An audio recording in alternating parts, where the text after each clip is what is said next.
Welcome to this special meeting of the Santa Barbara City Council. It's a budget hearing, and today's May 19th, 2021. We'll start with the Pledge of Allegiance. I pledge allegiance to the flag of the United States of America and to the republic for which it stands, one nation, under God, indivisible, with liberty and justice for all. Ms. Clerk, if you would call the roll, please.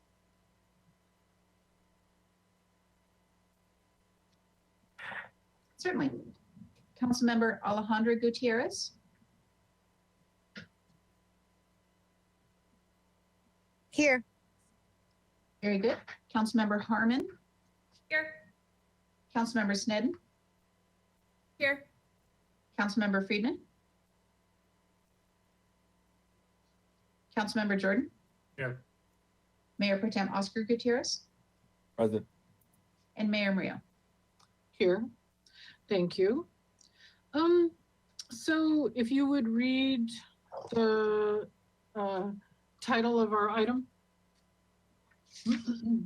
Very good. Item 1, fiscal year 2022 recommended operating and capital budget. So today we're with the Community Development Department and the Sustainability and Resilience Department, and we'll take public comment after each of those presentations. So we're ready to start with community development. Is it Ms. Bjork presenting? There she is. Good morning, Mayor Murillo. I'm Rebecca Bjork. I am the Interim Community Development Director. I've been in this role for almost a year.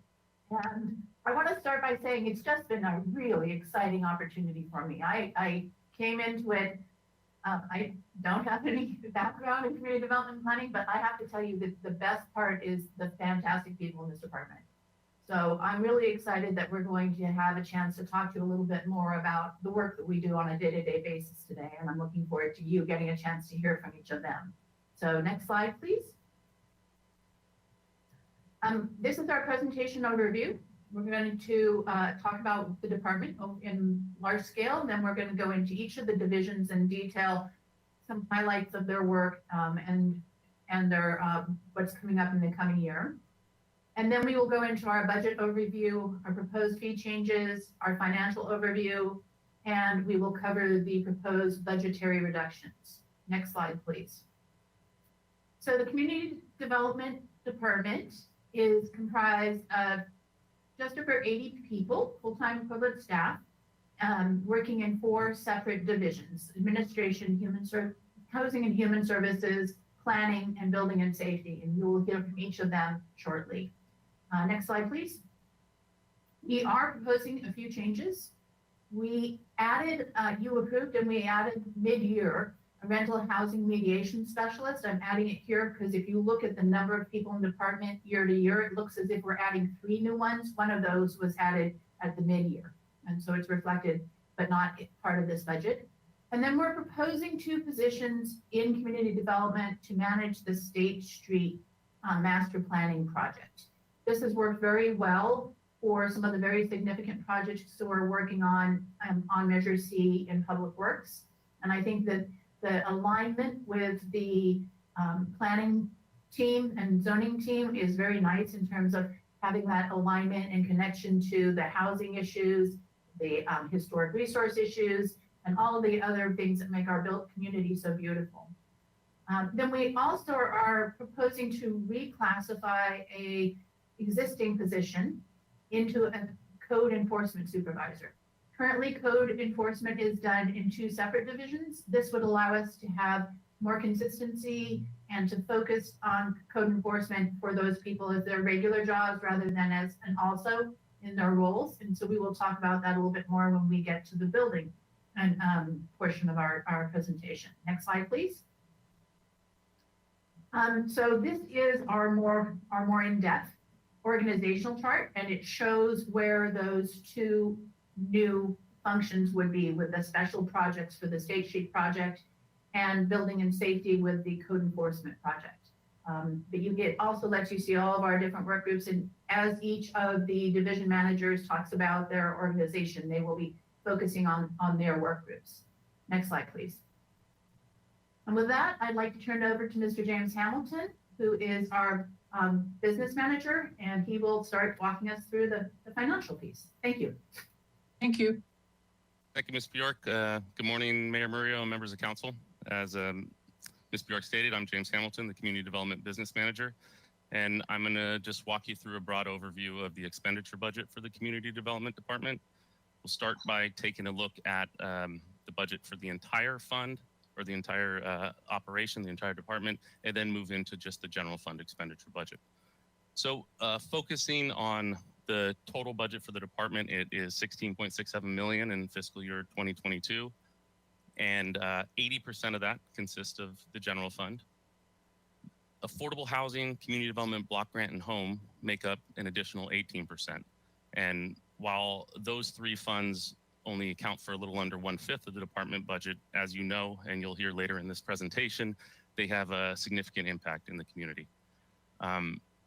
One other thing I'd like to point out on this slide before we move on is that in the organizational chart and staffing slide that was presented, we mentioned that community development consists or is spread across 6 funds. This chart shows 7, and the reason for that is that the successor agency budget of $70,000 will be eliminated as we move from recommended budget to adopted, and I'll explain the reason for that in a later slide. Next slide, please. So this slide breaks down the general fund budget for the department in 2 different ways. It shows it by division and then by expenditure category. And looking at the $13.31 million budget by division first, you'll see that planning and building and safety make up the bulk of the budget at a little over 80%, with administration and housing and human services coming in just under 10. And based on the way that the full-time equivalents are allocated, that's not surprising. Planning and building and safety have the bulk of the staff. One thing that I would point out here is that while housing and human services has more staff than administration, the reason that administration actually has a higher budget is because many of the housing and human services staff are funded outside of the general fund, and this is only focused on the general fund expenditure budget. And then just shifting focus to the expenditures by category, like other non-capital operating funds, the bulk of our costs are salaries and benefits. It's 80%. And when you look at salaries and benefits and allocated costs, that's 87% of our budget. And that's why when we get into the departmental reductions later in this presentation, no matter how creative we get on cuts, some portion of that reduction comes in reductions to staffing levels. And then just the other 2 major categories that we have are supplies and services and special projects. And the bulk of that special projects budget of about $925,000, $725,000 represents funding for human services grants. Next slide, please. We're now going to move into the portion of the presentation where we highlight the various divisions and the programs within them. I'll be presenting the administration division. Next slide, please. This is a org chart that just illustrates the administration division. We have 2 performance programs, administration and the successor agency. We have just under 8 full-time equivalents allocated to our operation. And I have, the business manager has 2 direct reports, a graphic designer and the administrative supervisor. Previously, there was an accounting assistant that reported to me as well, but we're in the process of implementing a change to consolidate the administrative function. And this does not have a budgetary impact, but I just share it to share another effort that we're putting forward to improve efficiency and make changes to the department.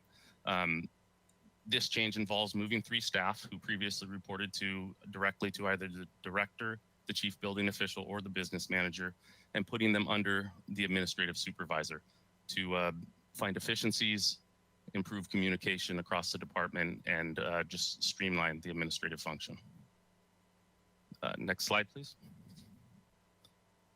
So the fiscal year 2022 budget consists of $1.21 million for administration.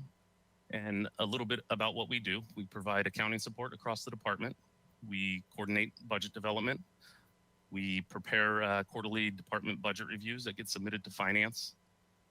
through the graphic artist and others in our group who provide citywide and departmental illustration and graphic services. A big part of this operation is board and commission support through the commission secretaries and the administrative supervisor. And with regard to the successor agency function, it's assisting with the dissolution of that. Next slide, please.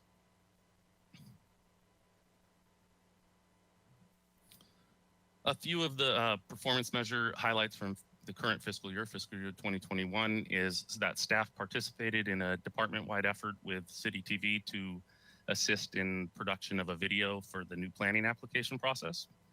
The graphic artist worked with staff and IT to facilitate multiple trainings on our digital asset management system. And the slide on, the image on this slide rather, is from that digital asset management system, which is a media warehouse where staff can search and find images to use for presentations like this one or other purposes. And then another item with regard to the successor agency is that the required annual recognized obligation payment schedule was filed with the Countywide Oversight Board in January 2021. Next slide, please. And just a few additional accomplishments that I wanted to make sure to highlight before moving on. These are efforts that were not part of our performance measures, but in fiscal year 2021, there were significant unplanned challenges, mostly related to COVID, and I just wanted to recognize staff and others for those efforts. The first of which is that we participated in interdepartmental effort to bring on an appointment scheduling system for the public counters at 630 Garden Street, and in my opinion, that's been a great success. We were able to provide services to the public while the building has been closed, both virtually and through scheduling appointments. Additionally, the administrative supervisor and other administrative staff were instrumental in helping us move to a work from home model that saw a majority of staff move away from the building. And that was a significant effort. And not only was that an administration effort, but that was also an effort citywide. Risk management was incredibly helpful in that. Facilities with building protective barriers and moving our phone lines and IT with just helping move our computers around with less than a day's notice. So thank you to all of them. Two additional efforts I'd like to highlight before we move on is the board and commission support team working collaboratively to transition to virtual meetings. That's been a big change and a successful one. And then the last item is just also with the administrative supervisor and the board and commission support team. They collaborated with others to facilitate the posting of public comment for boards and commissions on the city's website. Next slide, please. I just want to touch on the successor agency before we move on to the next division. The redevelopment agency was dissolved in 2012.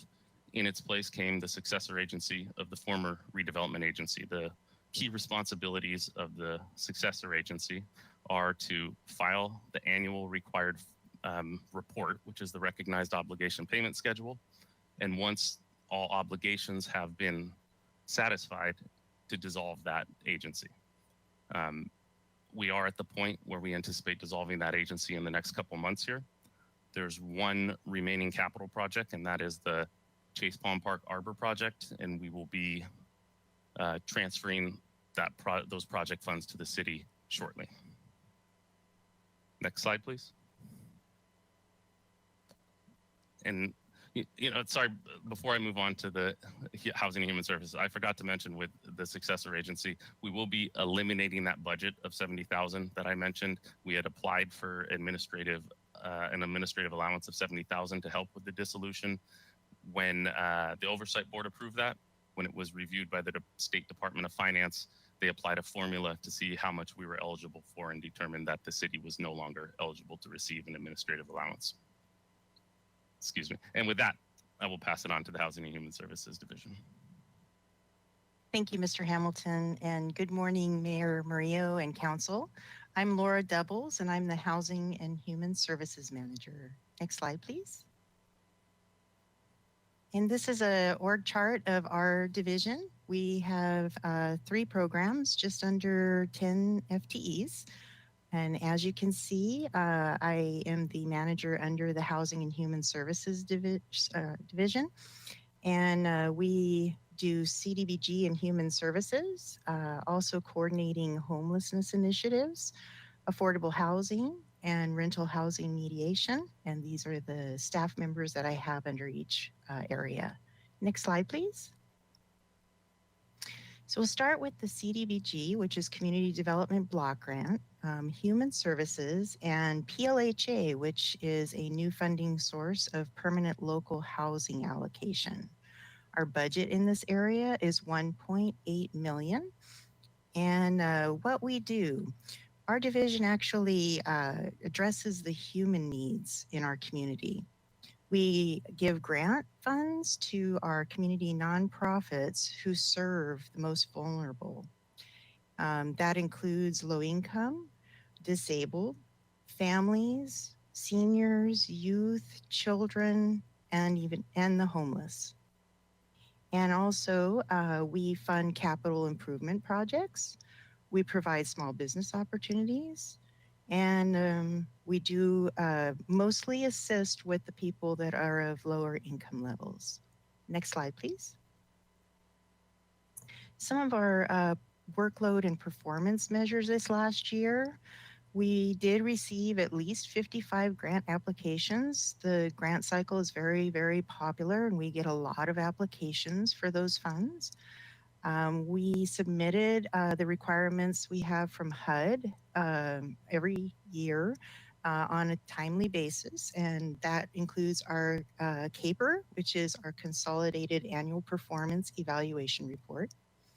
We deliver our grantee performance reports to the Community Development Human Services Committee that the Council has appointed.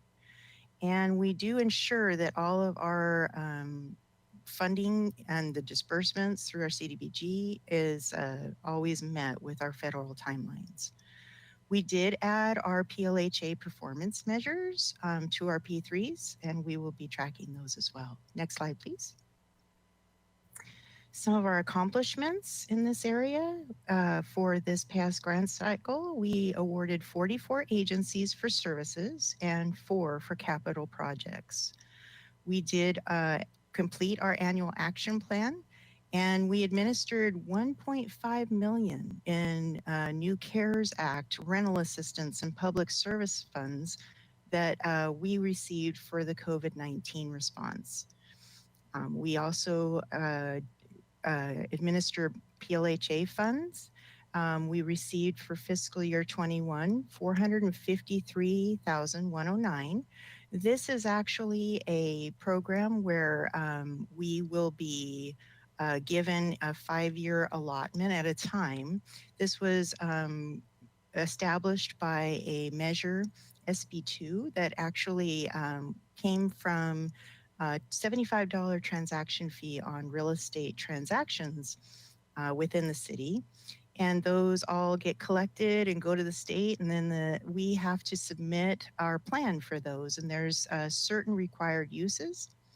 And that is what we actually put underneath here is the CityNet contract for citywide street outreach and case management services, as well as council approved a new rental housing mediation specialist in order to help with homelessness prevention. We just got notice that our allocation for this next year has gone up quite substantially to $704,202. And that is a result of such good interest rates and a lot of real estate refinancing and sales transactions. Next slide, please. So our Community Development Block Grant, this is just a program overview. The purpose for that grant is to support activities that benefit low to moderate income households. We fund construction, rehabilitation, public services, and economic development. And our year 22 allocation is $909,454, which is about status quo for this program. Next slide, please. And in our homelessness service area, we definitely have had a lot of different presentations recently on homelessness services. And what we do is we assist individuals and families to regain their self-sufficiency. And our goal is to get them into permanent housing. We do this by providing street outreach and case managers through CityNet, and they assist with the needed services and getting them through the system in order to get them housing ready. We also assist in providing permanent supportive wraparound services, and that is through CityNet as well. Once they get a client into a permanent housing unit, they actually provide those services in order to help them maintain and stay in their units. And we assist our local businesses and community with response to address homeless issues. And that's primarily done through CityNet and also SB Act, which is our formal collaborative partner. Next slide, please. I'd like to just go over our HEAP, Homeless Emergency Aid Program grant, known as the SB Connect Home Project that we received of $2 million. And just wanted to highlight some of the really big accomplishments, as you can see on the screen. This is a lot of different activity that's gone on. And really excited to say that we housed 95 permanently, we took them off the streets, and also 21 of those were actually the top 50 most vulnerable and most difficult as well homeless individuals were housed. Next slide, please. And some of our initiatives for homelessness services. I oversee the interdepartmental coordination, and that's pretty difficult in the fact that we do use many, many different departments to help assist us with homelessness. And we actually need those different departments to coordinate with us, and so I help provide that assistance and coordination. We also have our SBAC collaborative, which the council approved, and that collaborative has been very, very successful. We have numerous accomplishments from that area as well. And then we contract with CityNet to provide street outreach and housing services. And as you can see, they've been very successful in their endeavors as well. We are in the process of recruiting for an additional RHMP position, and that will provide us additional prevention services of homelessness. We just recently implemented our bridge housing contract, and that also has been very utilized. It's doing very well in assisting us to provide housing on a temporary basis for people who are in areas that could be very dangerous or public health risks. We also provide support to our coordinated entry system and point in time count that the county does on an annual basis. We provide safe parking daytime program assistance to make sure that that program is successful during the daytime as well as the normal night program. We also fund our PATH shelter operations, which provides us additional beds for homeless individuals. And we also staff our Continuum of Care Board position that's with the county. Next slide, please. And rental housing mediation program. I'm happy to go over this program. Our budget is $0.39 million for this. This is a very special program that the city offers for free. And basically, it's one of the very few, if not the only, program of this type that municipalities serve in the state of California. What we do is we provide a range of dispute resolution services with the goal to settle tenant and landlord disputes out of court. This is hopeful in always avoiding litigations and also to provide services to help keep individuals in their homes. We provide mediation and referral services, and that is for in hopes of prevention of evictions and further homelessness. We provide information on tenant and landlord rights and responsibilities, and that helps those tenants and landlords navigate through their issues more easily. And we provide community outreach and education on these rights and responsibilities as well as our program that we offer. Next slide, please. And our workload and performance measures. We have a definite big list here of all of the state and federal new legislation that has come to pass. As well as some of the ordinances the council has passed. We definitely have had a very big workload in the fact of eviction protections. And we also have provided a lot of assistance from the COVID-19 situation as well.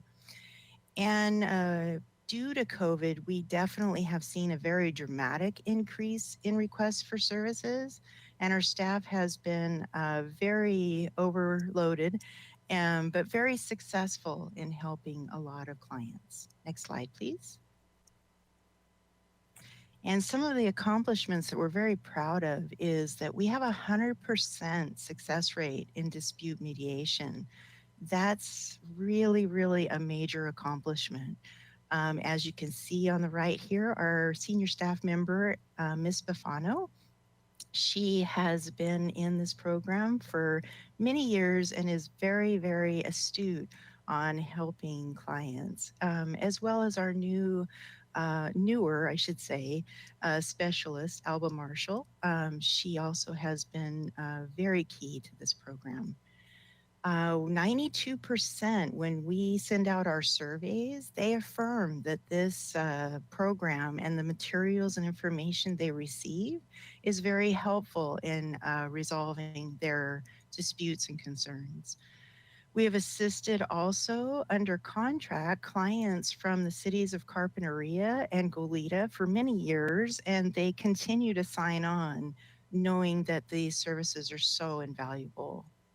We surpassed our target to assist approximately 1,000 unduplicated clients quite substantially due to the COVID-19 pandemic.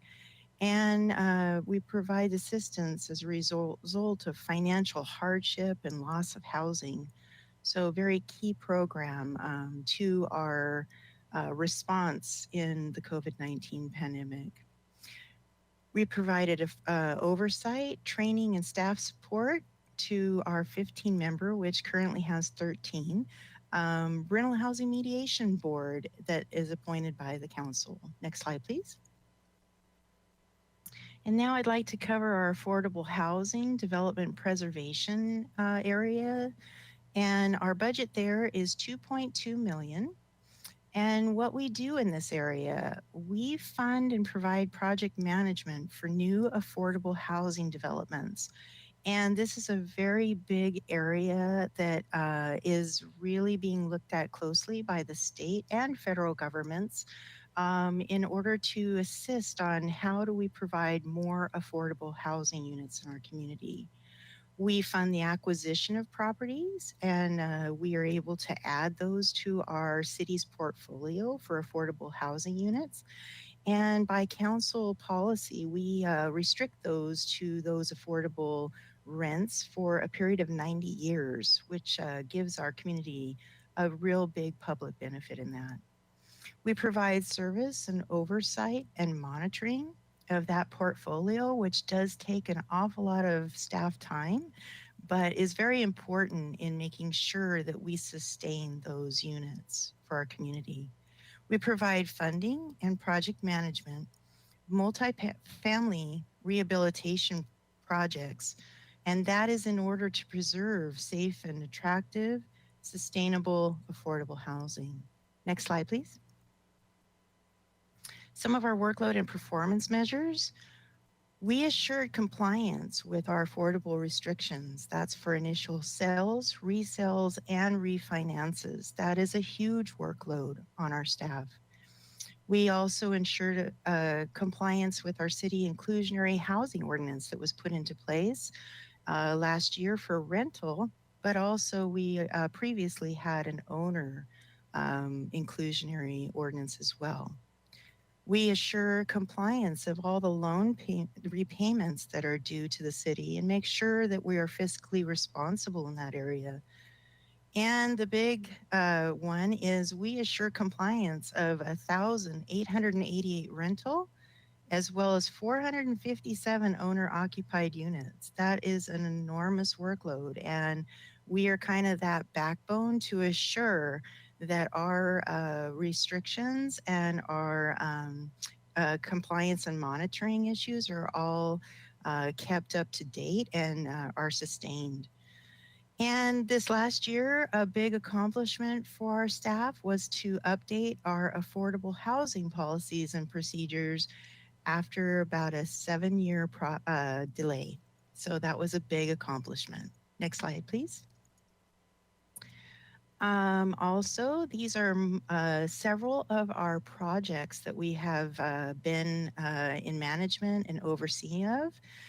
Some of the biggest ones you can see here is our 116 East Coda Street that will develop 29 units coming up for affordable housing of homeless individuals. We also do a lot of rehabilitation projects.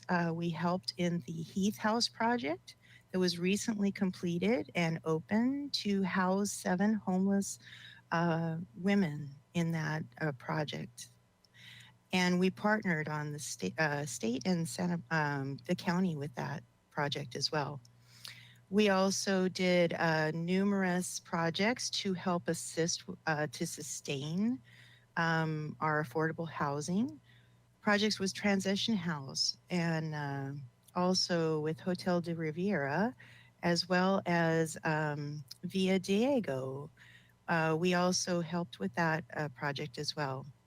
We assured compliance on nearly 100 refinances and resales, and that was due to the low interest rate environment. That was also a huge workload for our staff as well. Next slide, please. And this is just a summary of our Home Fund program. And HOME is a federal program. It's known as Home Investment Partnership Program. And the purpose for this program is to support affordable housing projects and also our tenant-based rental assistance for low-income housing for households that are in need. Our allocation is $513,817. And we just got a notice that we are getting a supplemental home allocation from HUD, the American Rescue Plan, and that allocation is a little over 1.8 million. So good news on that front, and we'll be bringing that to council in order to decide on uses for this. And we right now don't have the guidance and restrictions, but we are hoping to get those soon. Next slide, please. And this is a slide that shows our available project funding currently. As you can see in the red box, that is what we estimate as our reserve balance as of June 30th this year. We actually have 2 major projects that we are doing this year that has affected our reserve levels, which you can see in the middle column. And those are down at the bottom. We used $2 million out of our affordable housing asset fund to assist the Housing Authority with the acquisition of the property at 116 East Coda Street. And they are currently in application to the state for low-income housing tax credits to move forward on the development of those units. We also used a lot of our SIMP, which is Socioeconomic Mitigation Program, one-time funds We used $480,000 that the council just recently approved for support of our CityNet Bridge housing program with assisting homeless individuals into motel rooms. Next slide, please. And with that, I thank you very much for allowing me to be here today to go over our programs and share some of our successes. And just would like to announce Ms. Dye to come forward for the Building and Safety Division. Thank you. Thanks, Ms. Doubles. Welcome, Ms. Dye. Thank you, Ms. Doubles. Good morning, Council and Mayor. My name is Tina Dye, and I'm the Chief Building Official for the city, and I manage the Building and Safety Division. Next slide, please. So currently we have 3 programs in the Building and Safety Division, but as Ms. Bjork said earlier, we would like to restructure the division to have 4 programs, and we would do this by separating the Building Inspection Program and the Code Enforcement Program. We believe that we would have more consistency and efficiency and within the department by consolidating the planning and building code enforcement operations. Currently, there is a supervisor in each division, and with the restructure, we would have 1 supervisor for all enforcement operations within the department. And we also believe that we would create better public service by having fewer points of contact and consolidating our operations within the department. Next slide, please. So currently we have 3 programs in the Building and Safety Division, and I will be going over each. Next slide, please. Our first program is the Building Inspection and Code Enforcement Program. Our building inspectors are responsible for verifying compliance in the field during construction with federal, state, and local codes. And it's a very important role. They're the boots on the ground that are keeping the public safe in the built environment. But they also look for many non-life safety code-related items such as stormwater management and energy conservation and disabled access. And the second part of the program is the Code Enforcement Unit. And the code enforcement officers respond to the public regarding potential code violations such as illegal occupancies or work without permits. We do encourage voluntary compliance. However, sometimes we do have to work with the city attorney's office to resolve code violations. Next slide, please. So some of the workload and performance measures this year done by building inspection and code enforcement staff. We've conducted over 10,000 building inspections for grading and structural, life safety, and equal rights. And we've conducted over 1,200 investigations and follow-up inspections for code violations. And this unit is also responsible for plan review for electrical, mechanical, and plumbing. And we've conducted over 1,000 of those reviews. Next slide, please. The second program in the Building and Safety Division is the Records, Archives, and Clerical Services Program. And this unit is responsible for making permanent records of all of the planning and building activities. They also make appointments with the public to view these records upon request. We had a pretty big shift in our program this year due to COVID, in that we are accepting, we've gone 100% digital with permit submittals. So that means that we no longer have to scan large plans, but we are still tasked with organizing and moving the digital submittals into the city's record management software. And this unit is also responsible for cashiering services for public works, building, and planning. Next slide, please. So this year we've digitally archived over 9,500 records, and we filled requests for public access to records over 1,000 times. And we've collected over $5.2 million in financial transactions. Next slide, please. And the last unit in building and safety is the building counter and plan review service unit. And these are the folks, the public contacts with questions about whether a permit's required or not, or to obtain an over-the-counter permit, or with questions regarding the review process. These folks also are responsible for verifying compliance with federal, state, and city codes for the same items that the inspection staff is looking at in the field. This is a very complex process. There are over 8,000 pages of state code alone to verify compliance with. We're also responsible for facilitating reviews with other divisions in the land development team. And once that process is done and everyone has done the review and signed off, a permit can be issued. Next slide, please. So this year we've served over 2,600 customers, mostly on the online system due to COVID, but some of this was at the public permit counter as well. We've issued over 2,000 permits, and we've conducted over 2,400 plan reviews. Next slide, please. So some of the recent accomplishments in the building division are largely process improvement accomplishments. Staff spends a lot of time and energy on trying to come up with ways to improve the permit process for the public. And so this year we've created some on-demand permit options for small projects. Some of those are for projects like re-roofs or water heater replacements, and even for small residential photovoltaic systems. We've created some standardized plans for projects requiring best management practices and erosion control for stormwater management. We've moved to 100% digital submittals and permit issuance. And we've also moved to 100% digital archiving of records. And we've also made some various adjustments and improvements to our website for ease of use. And we continue to make more process improvements. So with that, I'm happy to answer any questions or turn it over to Ms. Brooke. Thank you, Ms. Dye.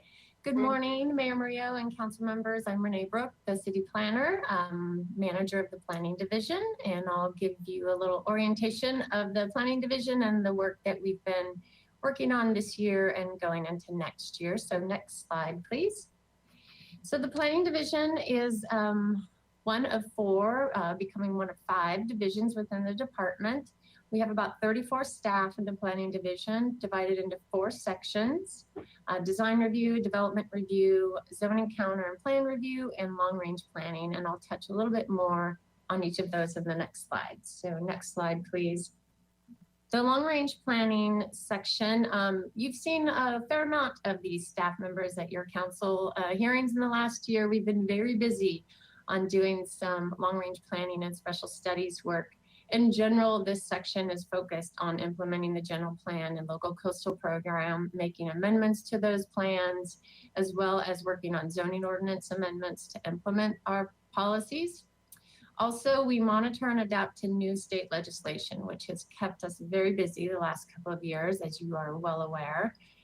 We prepare maps. Our GIS technician helps prepare maps and analyze development trends for reports that we prepare, both those that we have to prepare to the state and those that we prepare for our own use and information and data gathering and analysis.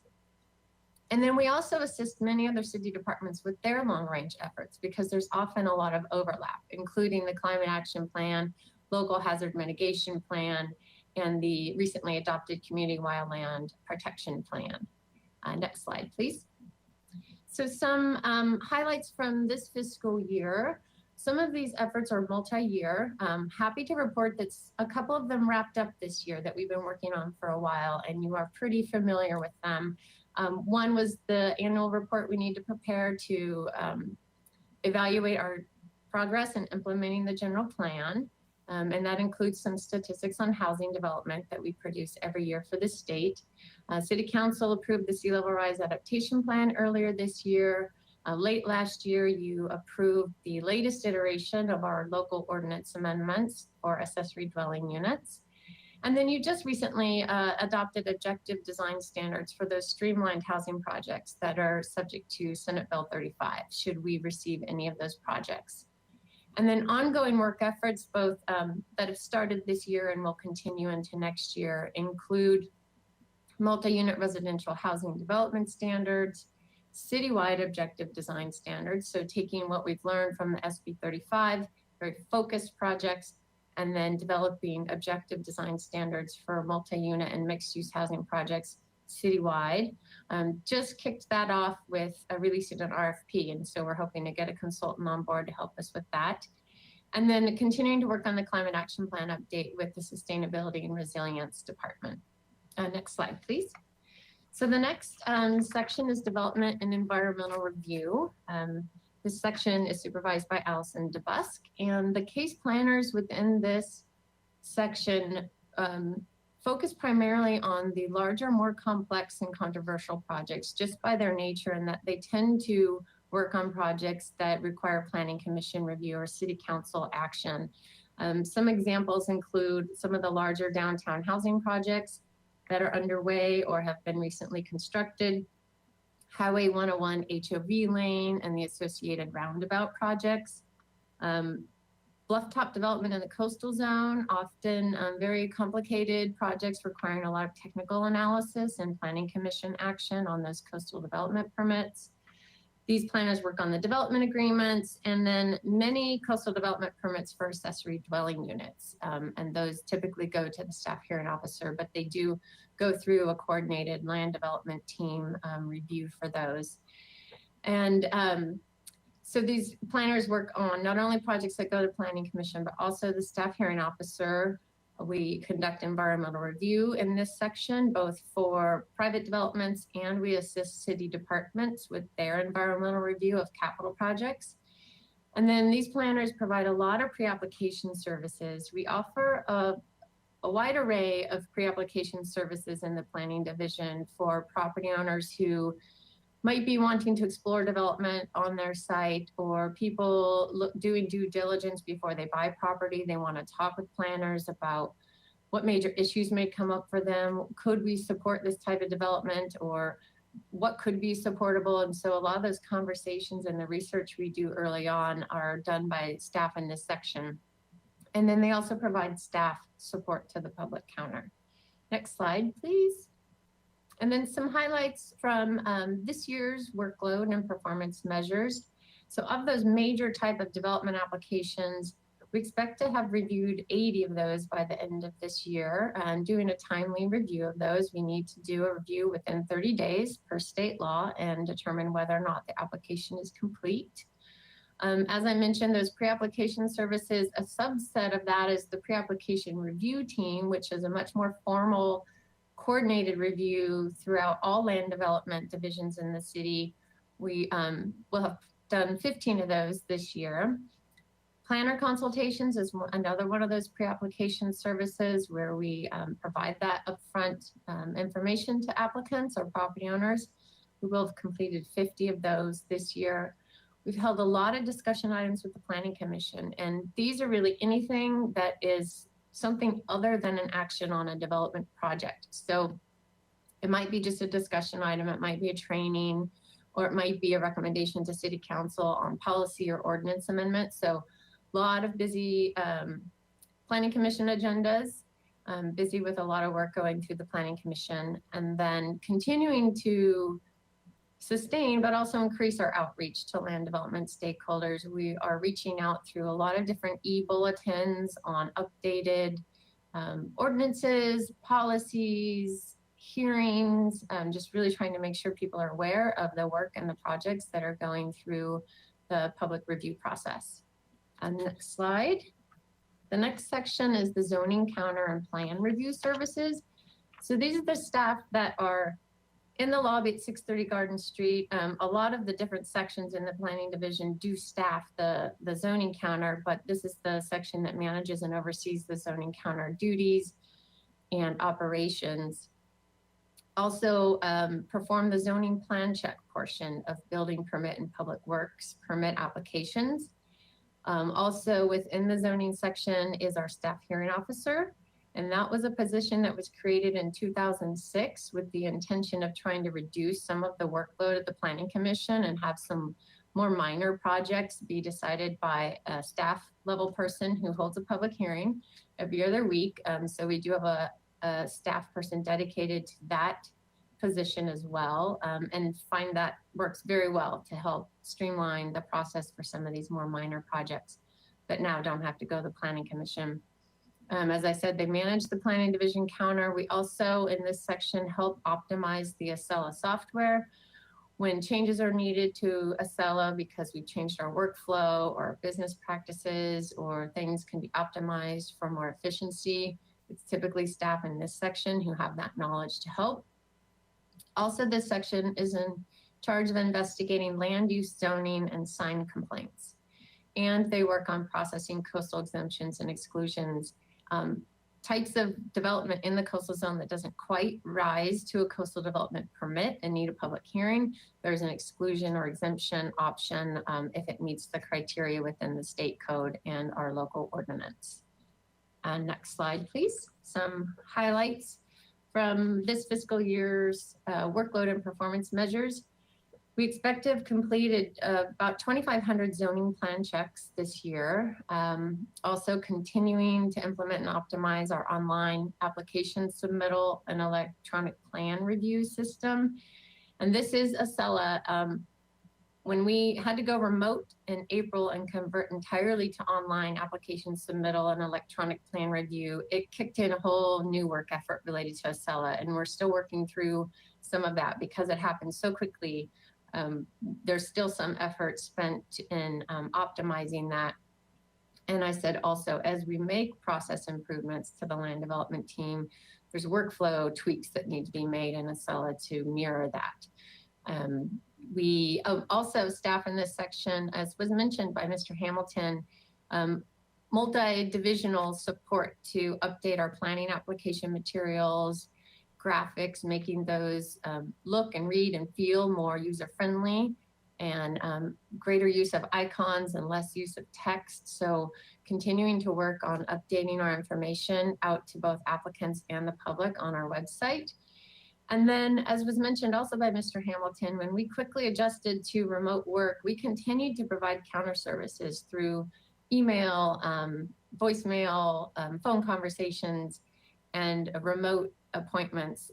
Now we've transitioned back into some in-person services as well by appointments, but it was amazing that even with that switch to remote work, we continued to serve about 10,000 customers this year, which is on par with a normal year for in-person services. So that did not slow down at all.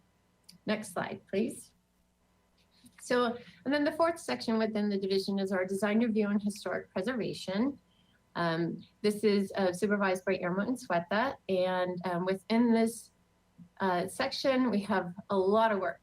We provide support to 4 boards and commissions, the ABR, HLC, Single Family Design Board, and the Sign Committee. That itself has been a lot of work in a remote setting. I just want to appreciate how much extra work that has created to manage those board and commission meetings in a remote setting. Also, in this section, we implement our historic preservation work program, and that's primarily led by our architectural historian, Nicole Hernandez, who you saw yesterday. We maintain the city's design guidelines and ordinances. Also, through project submittal and on our own accord, we identify and protect historic resources throughout the city. And Nicole Hernandez manages the Mills Act program, and that's a program that the city opted to adopt several years ago. We don't have to do this, but the city council wanted to participate in this program. And what it does is it allows property owners who have historic resources, designated resources, that need to be a structure of merit or a city landmark.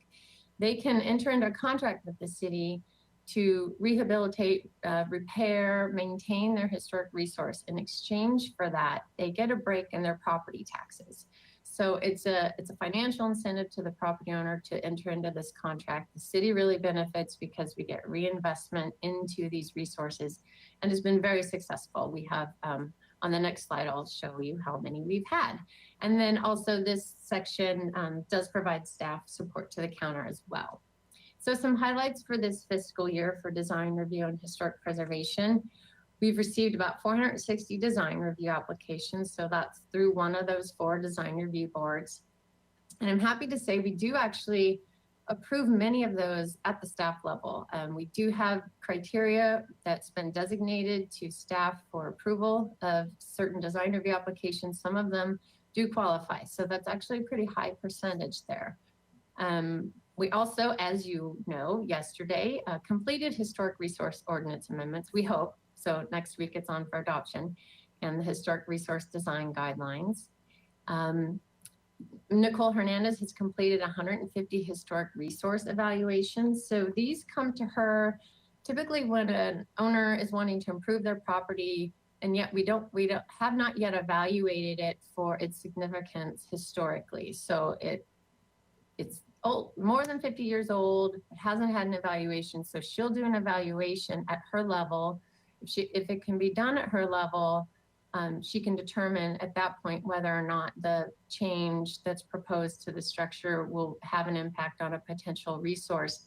If it's something that is beyond her comfort level or ability to evaluate, then she may call for a consultant, and the owner will have to pay for a consultant to prepare a historic structures report. But still, the fact that she's been able to assist 150 people with just staff decision has been great service.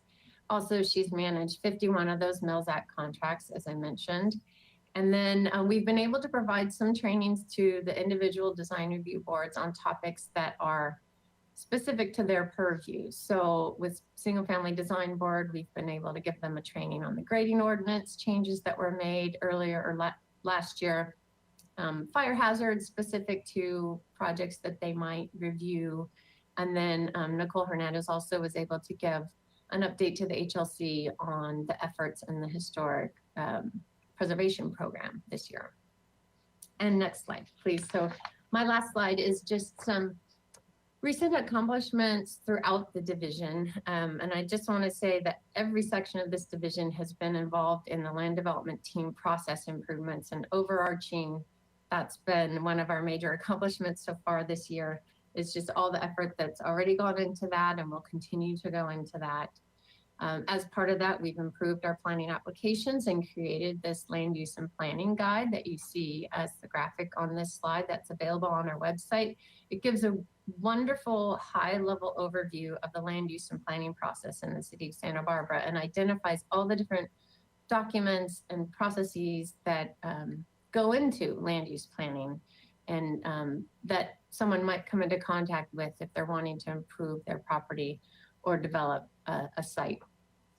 Also, some other informational brochures and the short videos that Mr. Hamilton mentioned earlier. Also, this last year, we were able to designate, through the Historic Landmarks Commission, designate 24 structures of merit, and your council designated 2 landmarks this year. Again, efforts to streamline the land development process will be ongoing. We held a very successful online public workshop for our new building size standards for multi-unit and mixed-use housing projects. That was something we're very proud of because it was a new platform we were using to try to still keep our work program moving ahead, but also get some public outreach for this work effort. We found that successful and hope to be able to use that for other major work efforts that we have underway now. We also held several special design review work sessions for some more complicated projects that needed a focused work session environment rather than the more formal design review board meeting.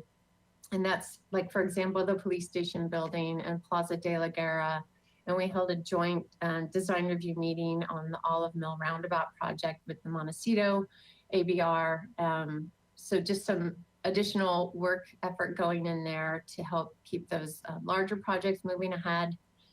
As Mr. Hamilton also mentioned, we began posting our public comment online for all of our boards and commissions so that other members of the public can see what concerns or areas of support for projects there are. And the board and commission members can also access those when they want. They're also provided their own copies, but that has helped keep everyone informed on the public comment coming through the board and commissions. And then the business liaison has continued to help facilitate priority projects through the process, primarily focused on economic development, commercial development projects downtown, but then also will be called in if there's something that just needs a little bit more of a push or more coordination among different departments or divisions. He's been very helpful in that, and also in this last year helping the county and other city staff with COVID information and compliance efforts on that. So it's been a busy year, and that's wraps up my presentation. I think I'll be turning it back over to Mr. Hamilton. Thank you. Thank you, Ms. Brooke. I will now provide a budget overview that includes a discussion of the proposed fee changes, a discussion of the general fund revenue and expenditure budgets, and a summary of the proposed departmental budgetary reductions. And before I move into the proposed fee changes for fiscal year 2022, I want to let you know that I've kept this section very brief because the proposed fee changes have not yet made it through the full review or to the Finance Committee for a full presentation. The department's slightly out of cycle on this because we've been working on a fee study update and some additional review items that unpack to a bigger project than initially anticipated. We do anticipate bringing that presentation to the Finance Committee sometime in the next 4 to 5 weeks. Next slide, please. The proposed fee changes for fiscal year 2022 include 4 categories of adjustments, as well as a change to a proposed change to fee collection method. And looking at the first proposed fee change, it is a 3% across the board increase to both planning and building and safety fees to help offset increases to salaries, benefits, and overhead costs, basically the cost of operation. The second category goes back to the 2019 Land Development Team fee study, and this is year 3 of a phased increase. I have a little bit more on this on the next slide. And the third category of fee increase that we'll be bringing is related to a fee study update that is currently being completed. After shifting to digital plan submittal, a fee study update was necessary as the records and archives fees were based on a paper process. With the help of our fee consultant, we've taken a look at staff time and broken that down by task and kind of costed out those tasks, and we'll bring to the Finance Committee and then to Council a recommendation for changes to those records and archives fees. And then the final category of adjustments that we'll be bringing is both recommended a few new fees that are being recommended for both planning and building and safety. And I think there's, I believe, 2 in planning that we anticipate bringing, and 4 or 5 in building and safety, as well as within the planning fee schedule.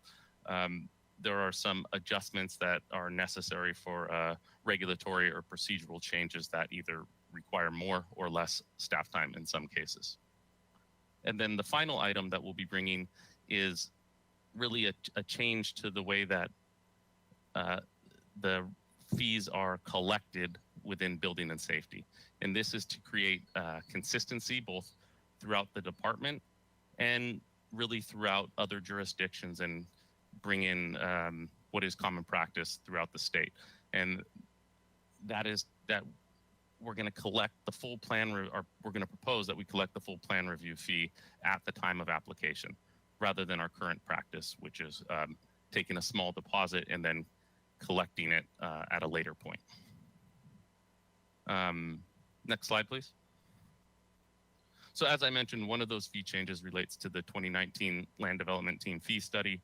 When that study was done, items that were found to be either $2,500 or 50% increases were required to reach the full cost recovery level. those fees were proposed to be increased across 3 years just to mitigate the impact of those larger increases. And so FY22 is year 3 of that incremental increase. And broadly, the categories of those increases were pre-application services, subdivisions, conditional use permits, and coastal development permits. Next slide, please. We're now going to move into the financial overview section that covers general fund revenue and expenditures. Next slide, please. With regard to revenues, the major story in this year's budget is that despite some recommendations for increased fees, we are adjusting our revenue target by a little over $1 million, adjusting it down. Next slide, please.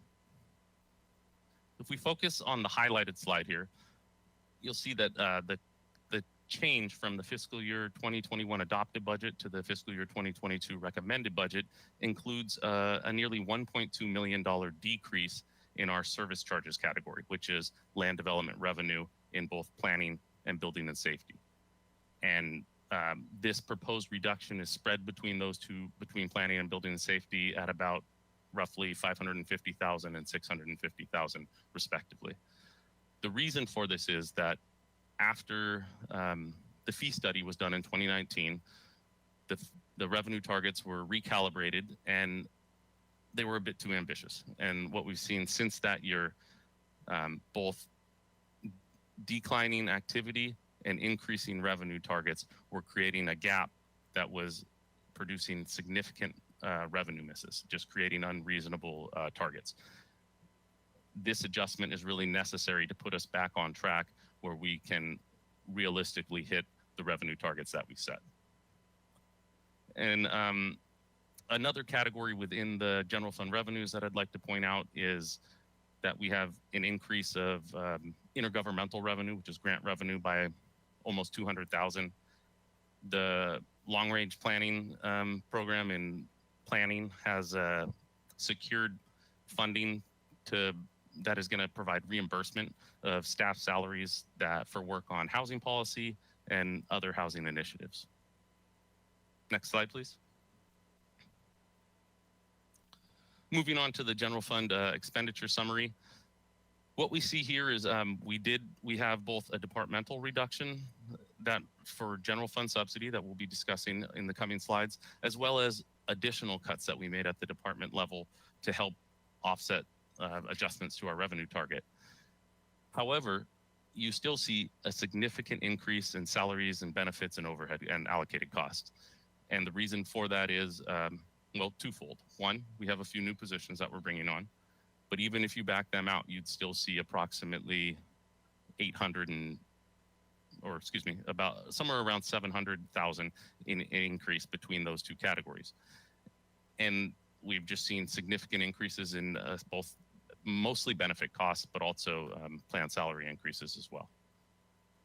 And then apart from that, you see that we're making significant cuts to our supplies and services, special projects, and our other funds category. Next slide, please.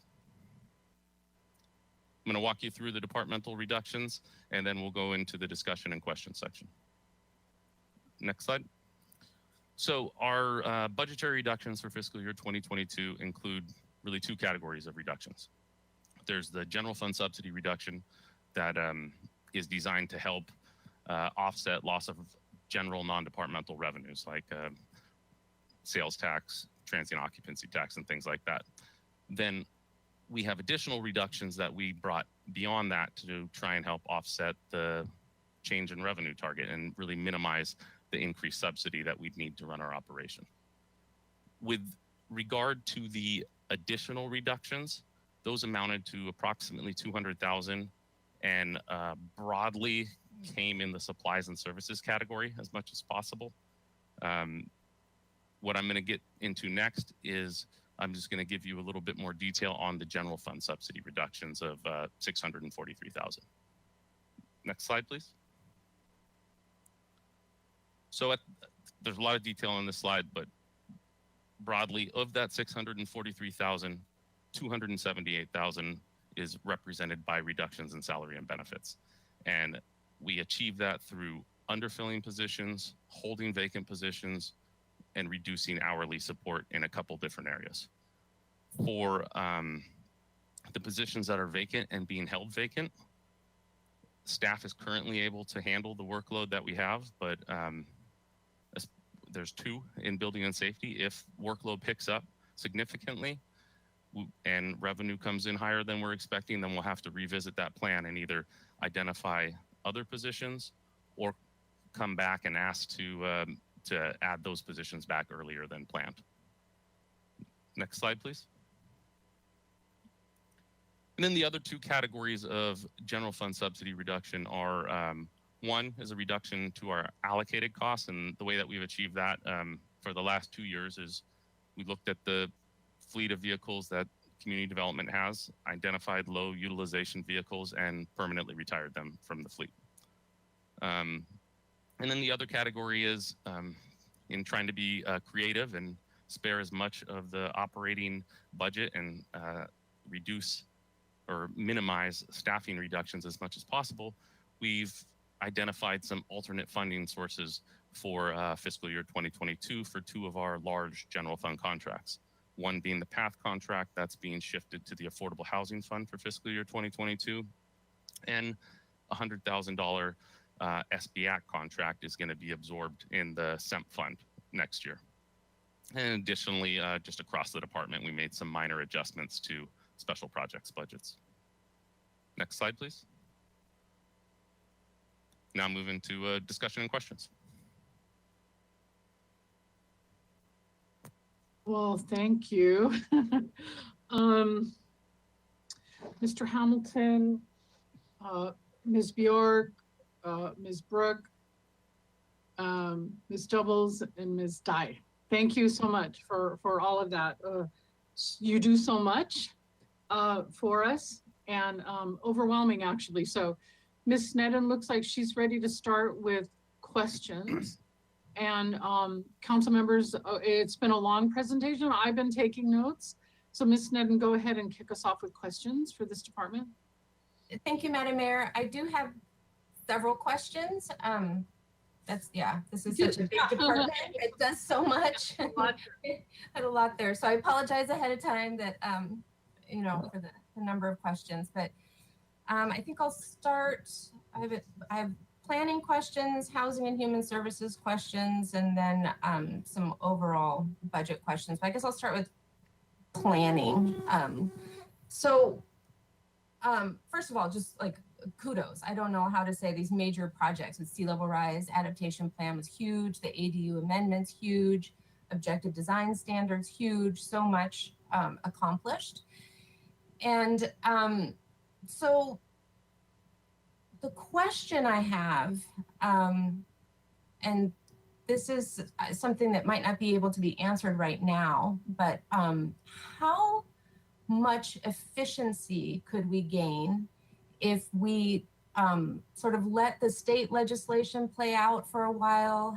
We've been doing so many amendments and updates and tweaks and incentivizing, and it does seem, I mean, you mentioned it, what a serious toll on workload that is for staff, and I'm just thinking of purely an efficiency standpoint, how much is spent on this constant treadmill of trying to keep up with state legislation and do our own incentive programs and do investigations,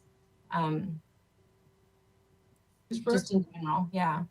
Sure, Mayor Murillo and Councilmember Sneddon. That's a good question, because as I mentioned, and there's a lot of state legislation and even more this year, and we'll see what ends up passing. We respond to it in a couple of ways. So accessory dwelling units, we've been responding to the amendments to state law almost every year because we want to make that as locally customized as possible.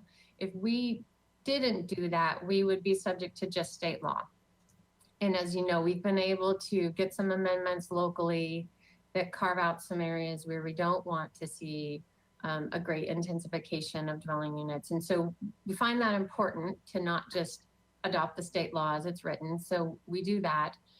In terms of a lot of the other housing legislation that we've seen and that are pending now, some of them might be mandates that we'll have to decide based on how they're finally worded, whether or not we can accept them as such, or if there are some areas where we can customize them to make them as locally specific as possible. We may want to do that. Ms. Sneddon, can you mute your microphone while Ms. Brooke is talking? We're getting some feedback from, thanks. Go ahead, Ms. Brooke, sorry. Okay, sure, thank you. And then there's some legislation that might be optional, but we're seeing more and more bills being passed that are just putting more, I don't want to say pressure, but it is a little bit of pressure, I suppose, on communities to facilitate housing. So that even if RHNA, Regional Housing Needs Allocation, is not necessarily a mandate to construct those housing units, we do need to show progress, or at least policies that are friendly for the development of housing, or else we can get put into different categories that then make it more difficult for us to work on proactive local ordinances. And I guess what I'm saying is that if we don't show that we're making progress, then we do get put into these other categories. Like, for example, Senate Bill 35, the streamlined housing, ministerial process for multi-unit housing projects. Because we were showing progress enough in above moderate income categories for housing, we were put into a different category than some other agencies, to where a developer to propose a streamlined project under SB 35 would have to provide 50% of the units at affordable incomes. So there can be repercussions if we're not providing housing and continuing to have policies and ordinances that facilitate housing. So that's a long answer, but it's multi-pronged, because some of these we want to respond to so that we can make them as locally customized as possible, and others we feel compelled to comply with because we want to retain local control as much as we can. And I agree with that. Thank you. So then with that question of housing, how are we tracking how many units are produced, or in what income level, or how much is set to be produced? Or there's sometimes different numbers that come out, and how often can we expect, quarterly or more often, to keep track of those numbers? I know people always ask, well, how many are there? How many are done in what areas? That kind of thing. Councilmember Sutton, I completely agree. And we've been talking about that more recently internally, about just developing that data and providing it on our website, because we get data requests in that regard a lot. So depending on who we're reporting it to, they ask for different points in time. So for example, when we report to the State Housing and Community Development Department, they want to know how many housing units received a building permit within the last year. Oftentimes we'll put data that we have on our website about, for example, the AUD program.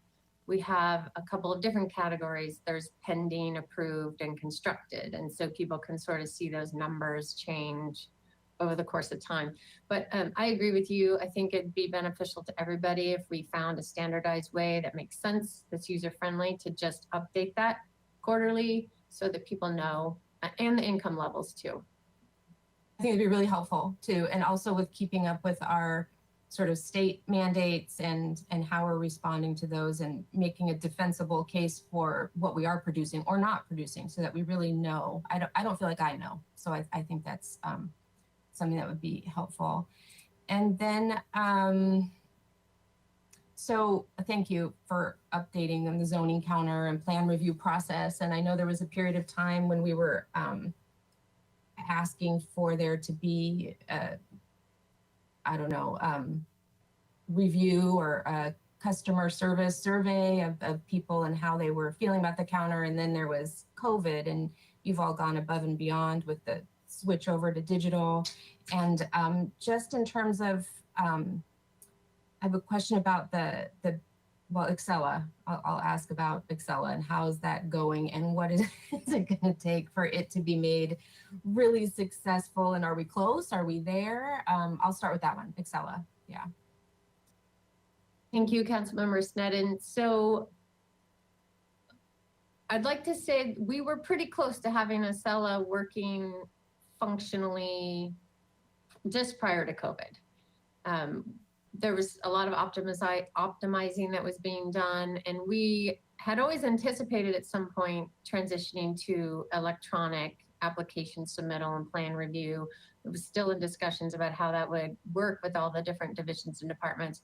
And then we just had to do it in 3 weeks. And so we, cobbled some things together with a lot of educated people that knew what they were doing, but it was very focused effort. And so we got it to work, and we've been refining that ever since. Really, it's just been refining that as we learn more about how to streamline that review process and screening applications. Just a little sidebar. We used to be able to screen applications in person when we were standing there with the customer and physically going through the application. Now everything's just uploaded, and we're trying to, go through the application and make sure that it's of quality to even route for review. So there's some, business practices that we're having to change in response to electronic plan submittal.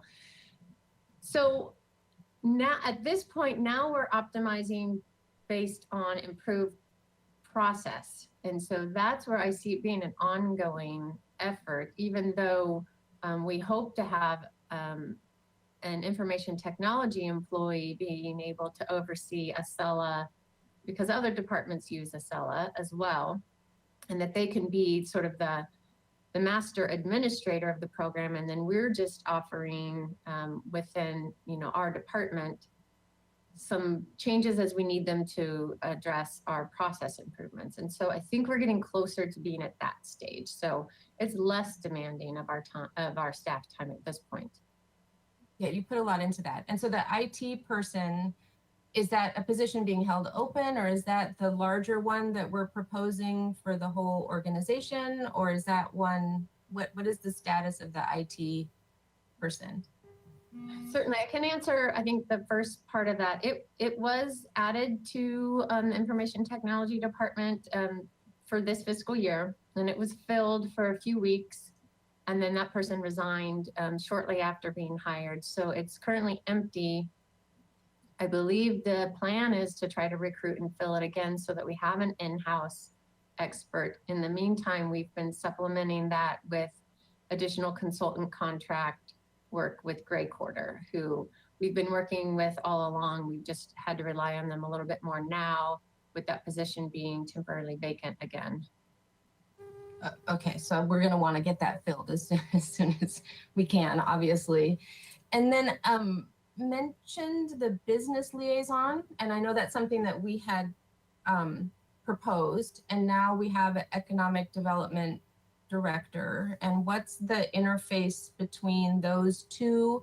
And then if there's sort of a number, or how we, what's the metric for our businesses getting open sooner? And I know it's COVID, so it's difficult, but it would be good to have an idea of the numbers. I mean, sort of anecdotally, we used to hear about how it would take, 2 years before a business could open. And it seems like that's improving, but is there some metric for how many businesses are trying to open and how quickly they're opening? And specifically that interface with the business liaison and the economic development director, and like if we really wanted to put efforts into getting businesses open, just input on that with the budget and how that would work, and if there's enough budget and how for that particular question, yeah, and tracking. Certainly, Councilmember Seddon, and I might ask Ms. Bjork to answer the larger picture question about relationship and working with the economic development manager. But I can say that I do know that Mr. Harris and Mark Aguilar do coordinate quite a bit on various projects, whether, and it might be that a business owner, property owner has come to one of them and the other one wraps the other one in, and however they can help from, kind of whole wraparound effort. They definitely coordinate now. And I'll turn it over to Ms. Bjork for your larger picture. Okay, So I will say we've somewhat been treading water a little bit on this program for this year, as I am serving as an interim community development director and really wanted to leave the longer term idea of how does the community development director want to structure that part of the department, because it was only ever put in place as an acting temporary program. I will say that Mr. Aguilar, who's our business liaison, has been doing a terrific job, and he does work closely with Mr. Harris and in that work. Mr. Harris is looking more at attracting and retaining business, and Mr. Aguilar is looking at helping them to establish and get started. And so it's a nice partnership. We are having some conversations about how to better support that role generally in the city, and we will continue to have those. But it's helping. We haven't seen a huge amount of business activity, as you might expect, but we are continuing to try and assist those. For example, just helping little things like helping Gelson's be able to get their project done and remain open, and just a lot of small pieces that all come together to help. And I'll just take that moment to say thank you. I mean, I think really above and beyond in efforts to keep businesses open and to help and be flexible, and definitely. And then moving into the next 2 years, just metrics for, how many businesses are trying to open and how quickly are they able to do that, I think would be the. Yes, and I'm sure that Mr. Aguilar has that information, and I expect Mr. Harris does as well. I just don't have that available to you, but we will follow up. Yeah, I was more interested in what the metric would be and if it's being measured, but I can follow up on that. Thank you. Thank you. And then one more question for planning right now about, you mentioned the design review, historic preservation, which thank you again for those efforts. And then which grading was in there? And I'm just have the question about which board now has purview of grading, and how's that going with the new grading ordinance and the self-certification, and that sort of was new, and is there any update sort of on, is that working? Or? Mayor Murillo and Councilmember Sven, I think that question would be better directed to Ms. Dye. But I will say that the one design review board that where the amount of grading can be a trigger for design review is single family design board, because they tend to see the projects that are up on the hillside and slopes, and so have more of a concern with the aesthetics of the amount of grading. The grading ordinance itself and that self-certification is managed by the Building and Safety Division. So she might have some more information on that. you're welcome to, thanks. And welcome, Ms. Dye. You're doing such a fantastic service, and thank you. Thank you so much. I'm so happy to be here. I don't have a lot of information offhand for that question, but I would be happy to follow up and provide more information. Thank you. So I'll follow up with you later, but just it's a new ordinance to try and address some of the questions in the hillside with permitting. And so I'll follow up with you and see if it's even been an issue right now, or updates on it. Thank you. And just while you're here, I really appreciated your framing of why we do code enforcement and bringing in the equity and not just human safety, but also equal access. And that was, I really appreciated the wording of that. Yeah. Thank you. Thank you very much. Okay, so I just have a couple questions for housing and human services. And I'll try to make them quick. Hello, Ms. Doubles. So I guess this is the same question, but I guess I'll pose it to you also. Are you also tracking numbers in terms of housing production, and are those numbers coordinated with planning? And does it seem like we could get a quarterly at least update on that, or what the considerations are of that? Yeah. Sure. Mayor Murillo and Councilmember Sneddon, thank you. So yes, we do track those. We also definitely track the ones that we have covenants on, or that we've put money into as well. There are other ones that we also kind of help with planning on, but we may not be the division to actually try to keep track of those in the fact that it may not be actual affordable housing units that we have either funding or a covenant placed on. I can definitely tell you we do keep track of how many we do. Every year we have to report on how many units we've either produced or help rehab or, you know, even ADUs that may be affordable. So we do have that.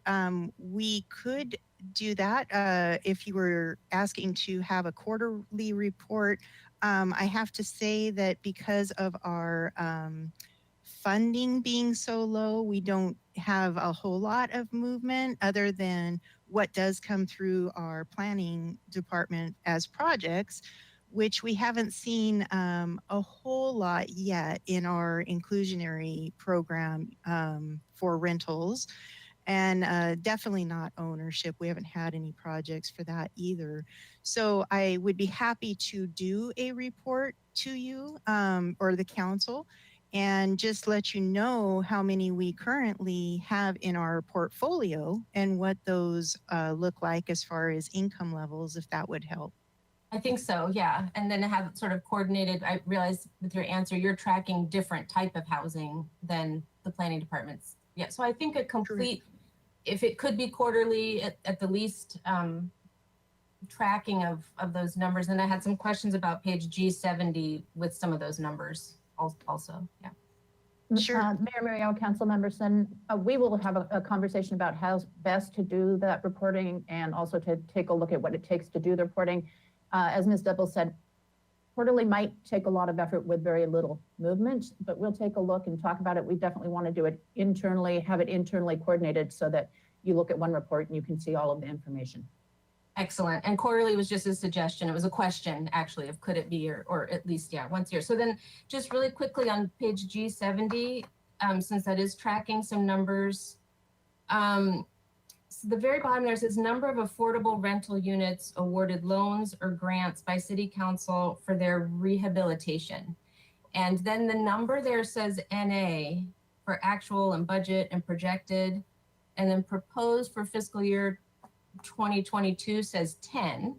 And I guess my question is, do we have a program like that? We have had some people asking for rehab loans, and is it then not proposed until 2022, or sort of what's happening with our in lieu fees? Where do those go?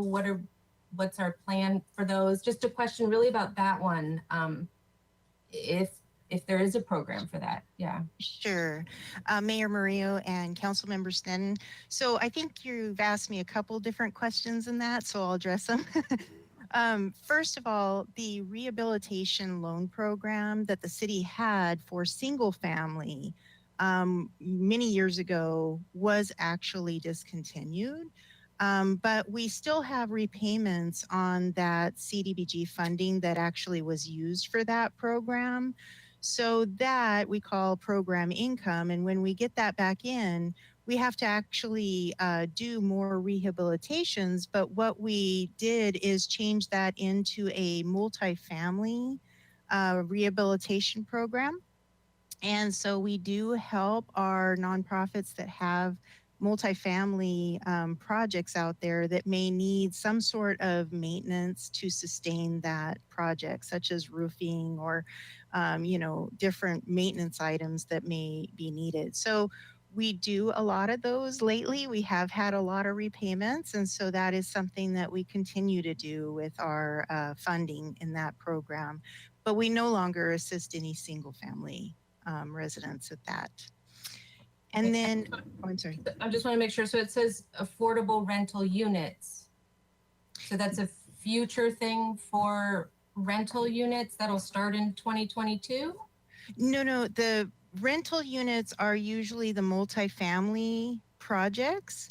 Those are rental units that we will help to assist with these projects of rehabilitation. So this is an ongoing, that was probably just an estimate of how many units we may assist in the next year. I don't have that page, unfortunately, right in Okay, front sorry, of me. I'll follow up with you on that one because Okay. it says NA for 2020, 2021, projected 2021. And so I'm just really interested in if that's a program and how it's funded, and maybe we can increase the funding within lieu fees, or I mean, that's, I can follow up with you later on that. Okay. Okay. Yeah, I'd be happy to follow up with you on that. Okay. And then the lieu program basically is a little bit different. So that's a pot of funding that we get when a developer is going to develop a project but has less than 5 units, where they can pay off that in lieu fee instead of developing.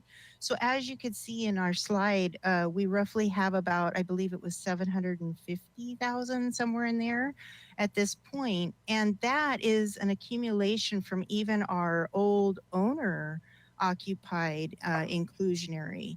And so we haven't really seen any yet on our new rental inclusionary on that. And it is because it is so specific on certain projects that are eligible to do that kind of, payoff of the in lieu fee.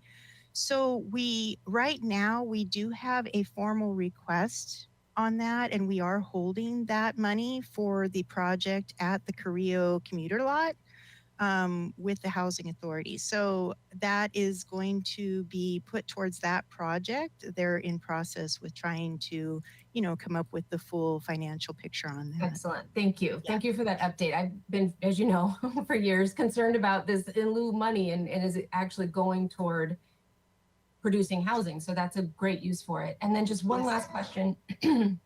Sorry, the HUD, that 1.8 million is fantastic news. Yes. And really looking forward to that. And then I'm wondering if there are other grants with the governor's budget that we can be going for.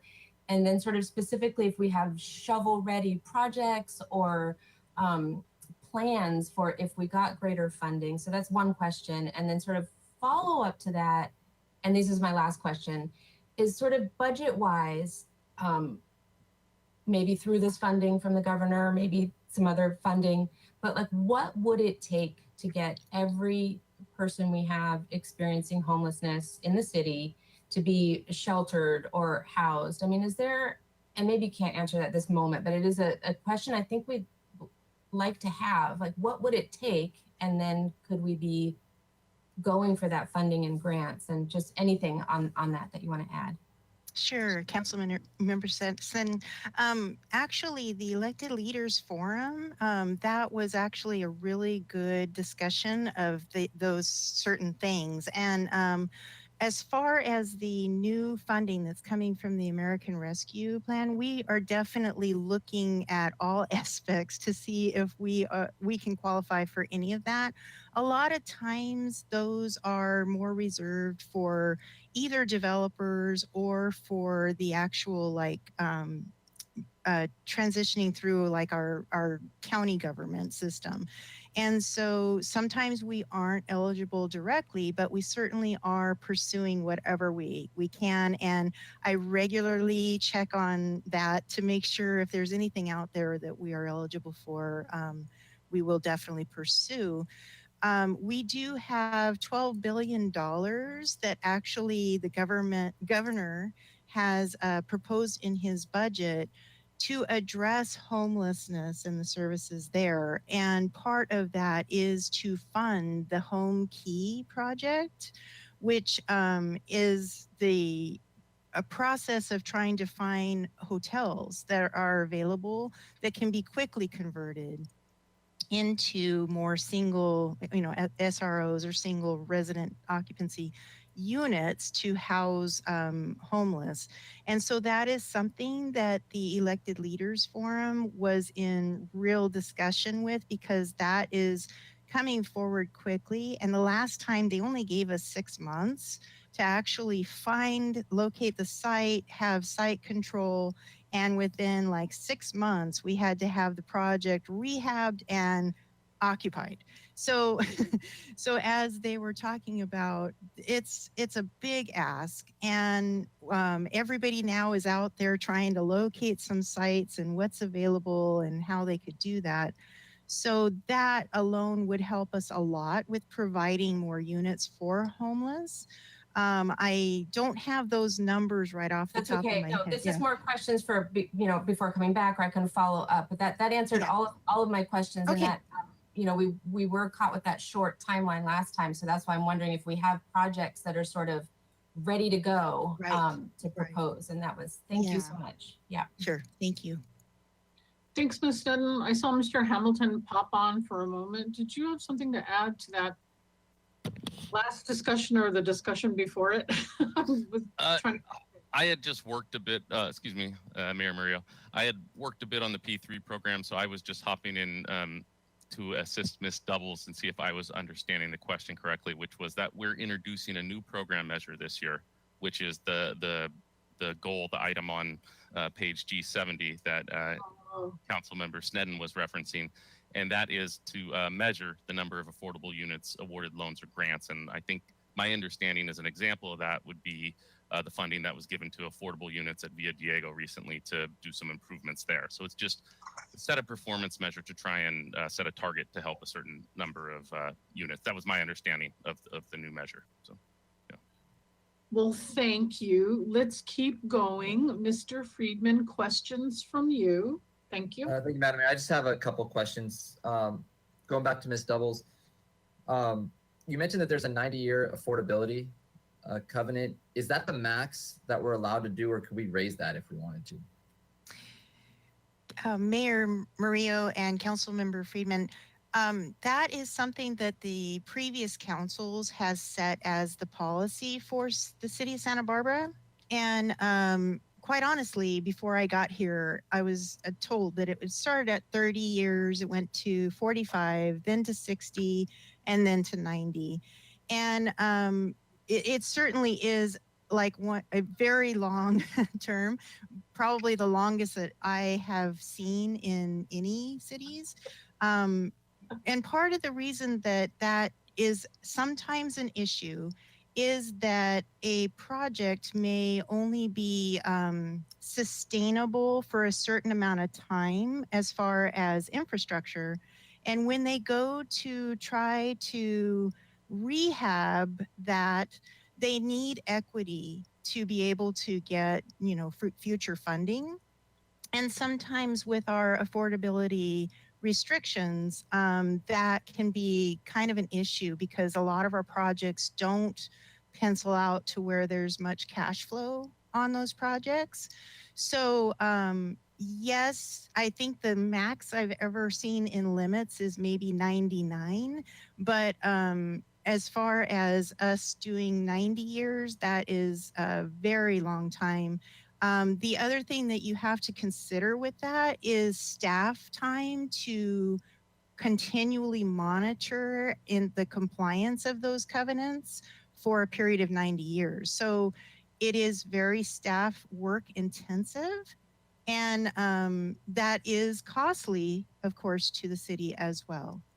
Okay, thank you. I was just wondering because I know we had made the new policy when there's refinancing come in, we're able to extend it to 90. So I know that's our new policy that we implemented a couple of years ago. Thank you for that. And then I have just two questions for planning. One is with the NOVAC report and some of the recommendations that we're implementing. In particular, there's some that are going to require ordinance amendments. So I'm just wondering if the reductions in staff time, because those will be more labor intensive to go through the whole process with ordinance amendments, if those will be delayed in terms of the timelines because of staffing reductions to balance the budget. Thank you, Mayor Murillo and Councilmember Friedman. With our proposed budget, as Ms. Bjork and Ms. Hamilton explained, Mr. Hamilton, ultimately, we think at the end of the day, planning will have a slight reduction in hourly support staff to zoning, and that will likely be in the way of zoning enforcement. So slightly, and when we combine code enforcement programs, we might see how, if some efficiencies that might not actually be felt as much as it might be if we had just zoning staff working on zoning complaints. Otherwise, we don't have any, we're not proposing to hold open any vacant positions with our proposed budget. So we should be able to, with the work program as we have it outlined for ourselves over the next 2 years, we should be able to continue to make progress on land development team, process improvements, and still do the other programs that I mentioned that are ongoing, which are largely either housing focused or making sure that our general plan program EIR is kept up to date, because we rely on that EIR a lot to streamline environmental review of all types of projects. So that's another work effort I didn't mention specifically today, but our EIR is about 11 years old. So we're going back and updating some technical studies in there to make sure that we can still rely on it. So hopefully we wouldn't impact our timeline and our work program to bring forward soon some proposed ordinance amendments that will streamline the land development process. And that's something that we'll be presenting to the Land Development Team Oversight Committee at your meeting next month in June. Oh, great. That answers that question. I'm glad we're able to make that go forward. And kind of on related lines, we're working on the FAR transition, and based on the discussion earlier. So with the state changes, and it's always been planned to zone, but now there's these mandates in some of these bills that are really looking at whether you're basically pro-housing or not pro-housing city the state's looking at. Are we still able to move forward with the FARs and that? And are FARs one of the ways that we can still stay ahead and keep that local flexibility that you were talking about earlier? Madam Mayor and Councilmember Friedman, yes, our intention is to continue working on those multi-unit housing standards, the big portion of which is transitioning to Florida law area ratio. We do believe that if we focus more on building size and less on controlling density, the intention is that the number of units per acre would actually increase by doing that, and then we're controlling the component that generates most community concern, which is the size of buildings. So we do intend to keep working down that path, all with the intention of trying to facilitate the most housing in the appropriate places. And that would help us contain local flexibility as the state is really monitoring that. So if we weren't going forward this, we might run into the issue where the state might start putting more mandates or put us in different categories that could have negative impacts. So that's why it's important we're doing this work. I do believe so. It's important both to have the policies and ordinances in place that show that we're not obstructing the construction of housing, because as we embark on our housing element update in this next year, one of the areas we have to report on is any governmental constraints to the production of housing. So we need to report these policies we have and the programs we have to facilitate housing. And it is across all income levels. So we'll need to be able to report that we're also incentivizing affordable housing as part of all these policies and ordinances.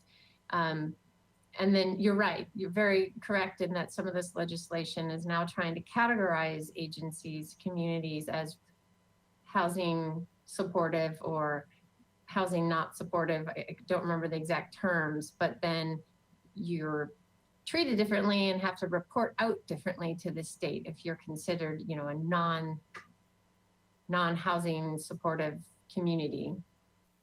Thank you, Ms. Brooke. Appreciate that. Questions from other council members? I have a couple of things, unless someone is ready to ask questions.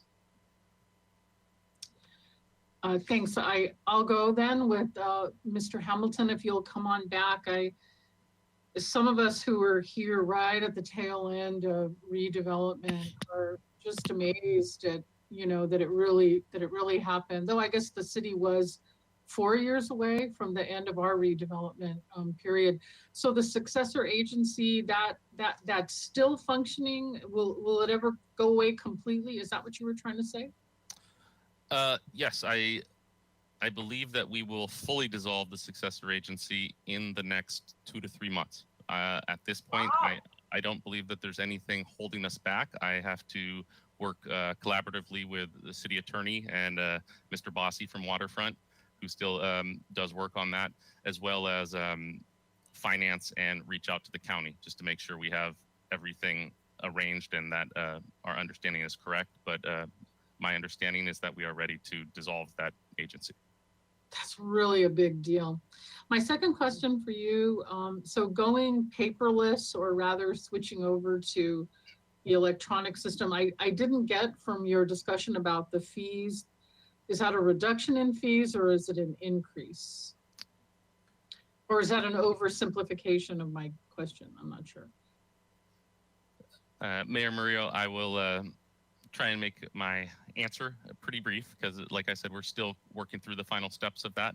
Okay. However, it will be an increase to the recommendation that I anticipate coming forward will be an increase to certain fees within the Records and Archives Division, like the records management fee, which is currently charged.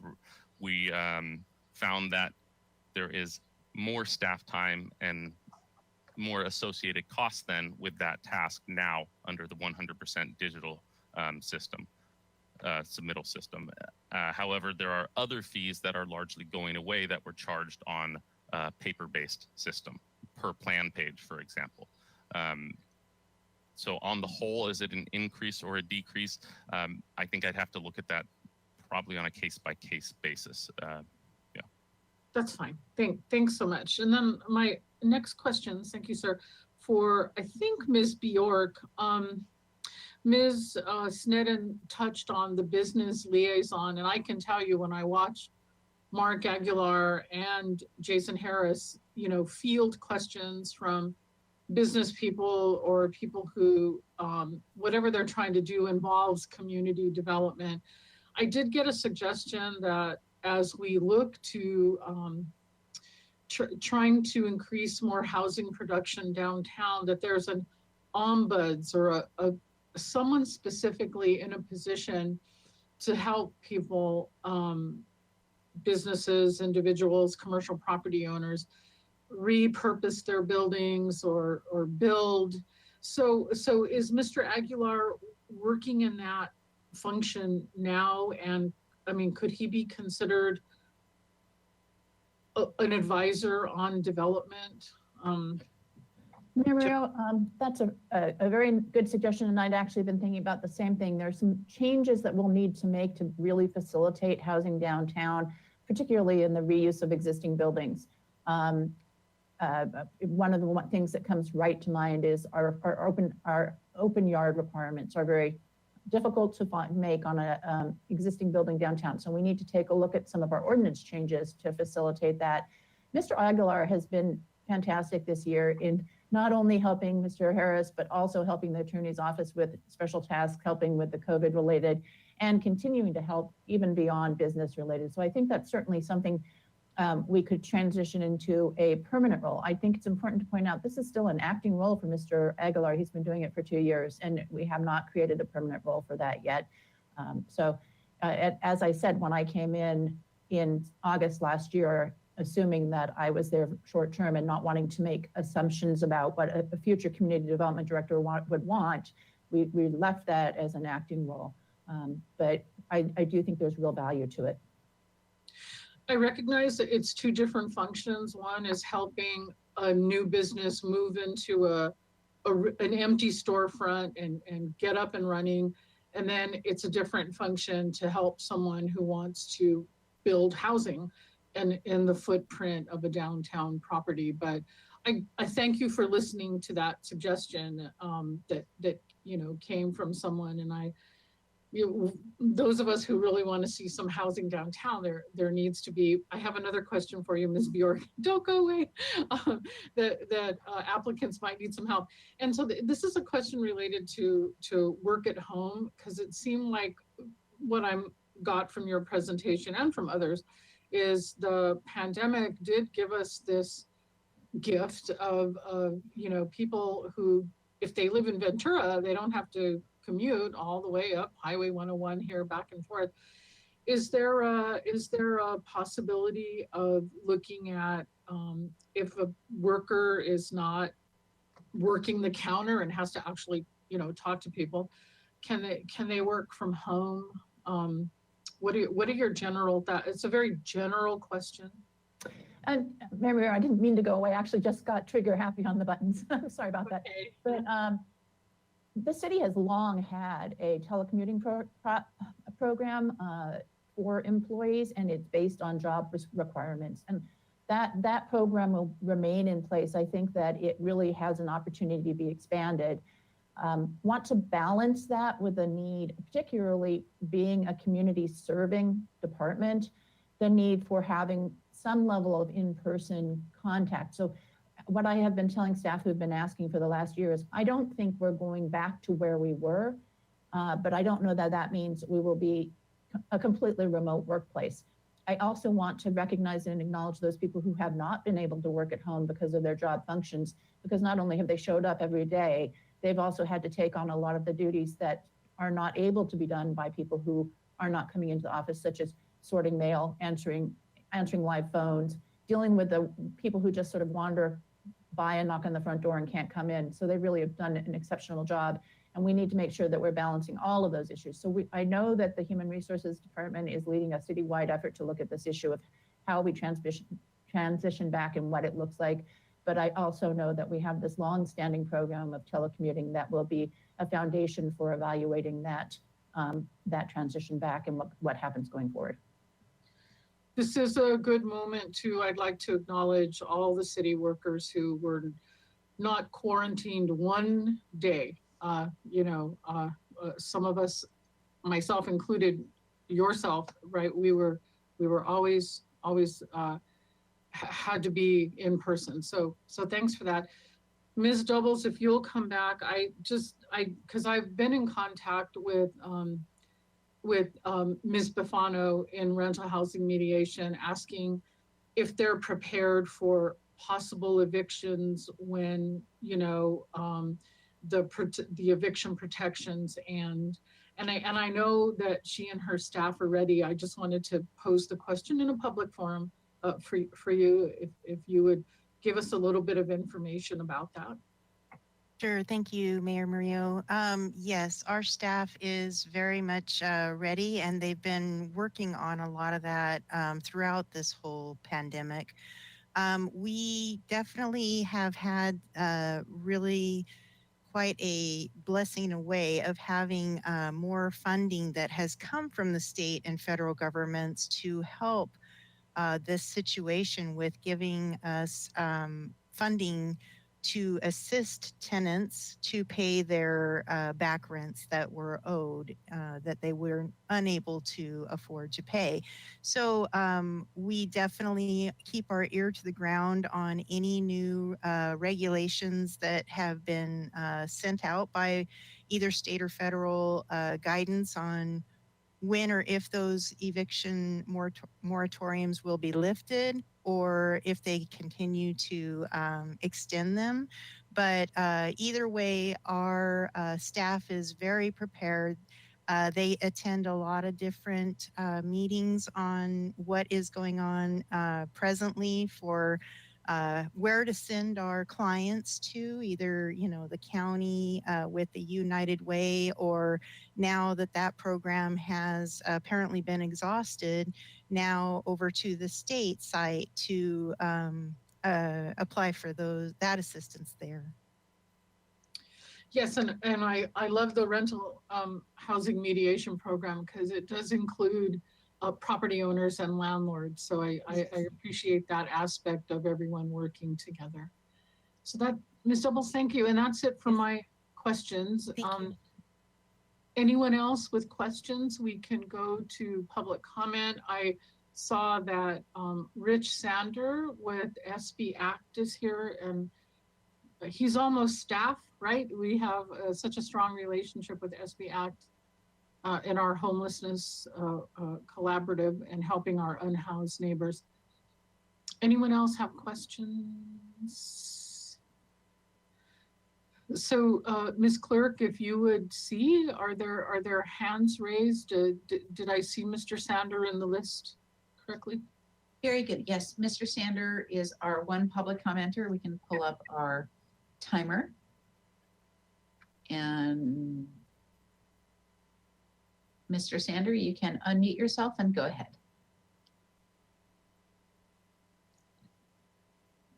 Good morning. Thank you, Madam Mayor and City Council members. I appreciate you taking the time to go over this budget hearing.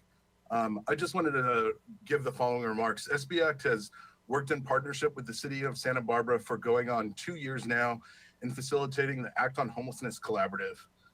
This collaborative is built on the research and evidence-based approach of collective impact, which seeks to achieve systemic change by bringing together all leaders and organizations invested in homelessness to create a common agenda of priorities that can be moved forward together and with greater accountability.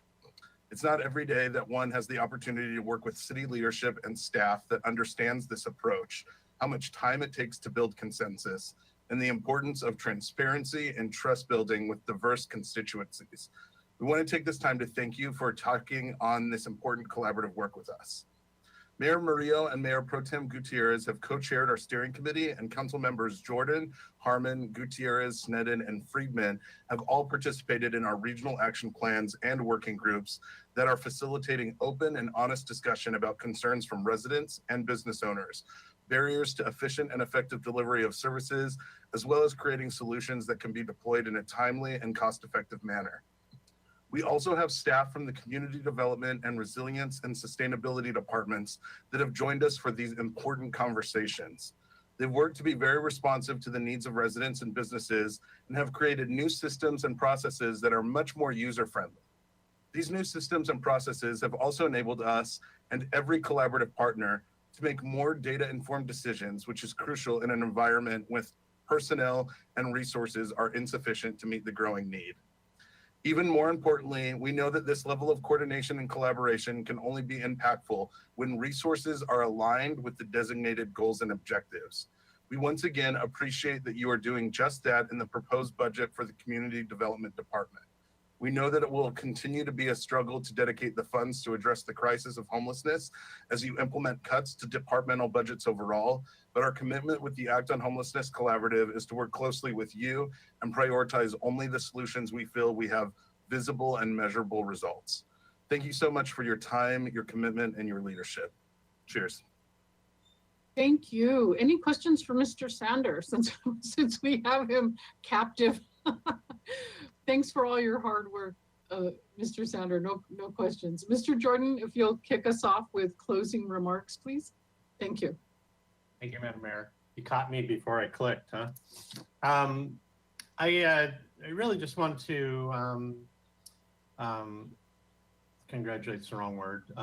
Appreciate, I don't like that language either, but I'll just say it. I really just want to show some appreciation to the department as a whole and the executive team that oversees the department, particularly Mr. Casey, because he brings experience in that department, and also Ms. Bjork, who has done more than could possibly be asked for to assume a new position while leaving an old position, while being in an interim position, and all of those at the either executive team or department head positions.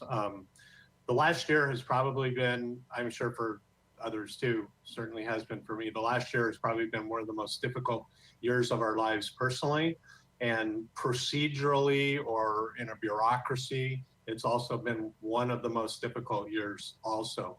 And Madam Mayor, you alluded just briefly with a one sentence thanks to all staff before, but in particular, I mean, we all get the same emails. I just know that the sitting at home, listening to whatever, a guy across the street chase his dog, or somebody working on their boat in their front yard. There've been all manner of complaints, whether enforcement, all manner of concerns on construction, just all kinds of stuff, because we're sitting here seeing things 24 hours a day that we didn't used to, things that were normally already part of our neighborhood, but now are annoying. And the community development in particular, just because of my past experience as a planning commissioner, has done just a great job transitioning to meet the challenge in ways that that were probably more difficult than any of us really know. Transitioning from paper to digital media, transitioning from a department that kind of waits for things to happen because we're Santa Barbara, to a department that reaches out and participates in getting positive things to happen, that looks for those opportunities. I didn't really have any questions today because I realized that a presentation today is not like a one-off for the rest of the year. Everything is so dynamic, particularly in community development and all their different programs and services. And then of course you throw in state legislation, that what we talk about today changes next week. And so it's really not important to me what the numbers say today. What's important to me is the people that we have in the positions that can respond to those changing dynamics and do so in a manner that benefits the community. And so I'd just like to say thanks. I think everybody's doing a really good job. I look forward to continuing to annoy, congratulate, and question over the next year as this budget plays out. But I think the growth in this department, or the evolution in this department over the last year, partially because it had no choice, and the other partially because of the people involved at the helm, has just been tremendous. And let's not take our foot off the gas, I guess. So thank you, Madam Mayor. You know, I can't say it any better than that, Mr. Jordan. I'm going to let your comment stand. Ms. Sneddon, go ahead, please. Thank you, Madam Mayor. So, and also in echoing Councilmember Jordan, I really applaud the department under the interim leadership of Rebecca Bjork and Ms. Dye. Very nice to meet you. And I've heard such wonderful things about how efficiently and well that is going. And also, I like the new structure that's being proposed of the reorganization and the separation of those departments, and also really appreciate the reorganization that's happening to accommodate the downtown State Street master planning process. I know this is a very big undertaking for this department, and a lot of thought is going into that, and Mr. Casey as well. Thank you for prioritizing that. And then just under this changing leadership and COVID and all that's been going on, and you've been able to respond quickly to the needs of the community, and really anecdotally hearing so many more positive comments where in the past we were really inundated with negative comments. And I can't tell you how I appreciate the taking it seriously and really rising to the occasion, even with all of these challenges happening as well. So in terms of the budget, the service level impacts that Mr. Hamilton proposed are to me unacceptable. I realize that's what has to be proposed under budget cuts, but we're making so much progress at this time, and it seems like it would really be a step backwards for us after all that we've done to support the efficiencies and the customer service in these departments, and how much progress we've made. It bothers me to see those, and I realize every department, we don't want to see the cuts, but in this particular department, and I think this might be kind of radical to propose, I'm just going to throw it out there. I've been thinking about it, and I'll put it out there now, and I'm sure when we come back for the overall budget, we may discuss it further. But with all that is coming to us with our, our housing element updates, or general plan updates, with mandates that will be coming from the state and legislation, and needing to report our numbers, and we don't really have a firm grasp on that yet, although I realize those are coming. But I feel confident, and I guess I'm looking for like actual data confirmation of that, but that with everything that we've done with the AUD and the ADU and inclusionary, including that in our policies, and funding toward,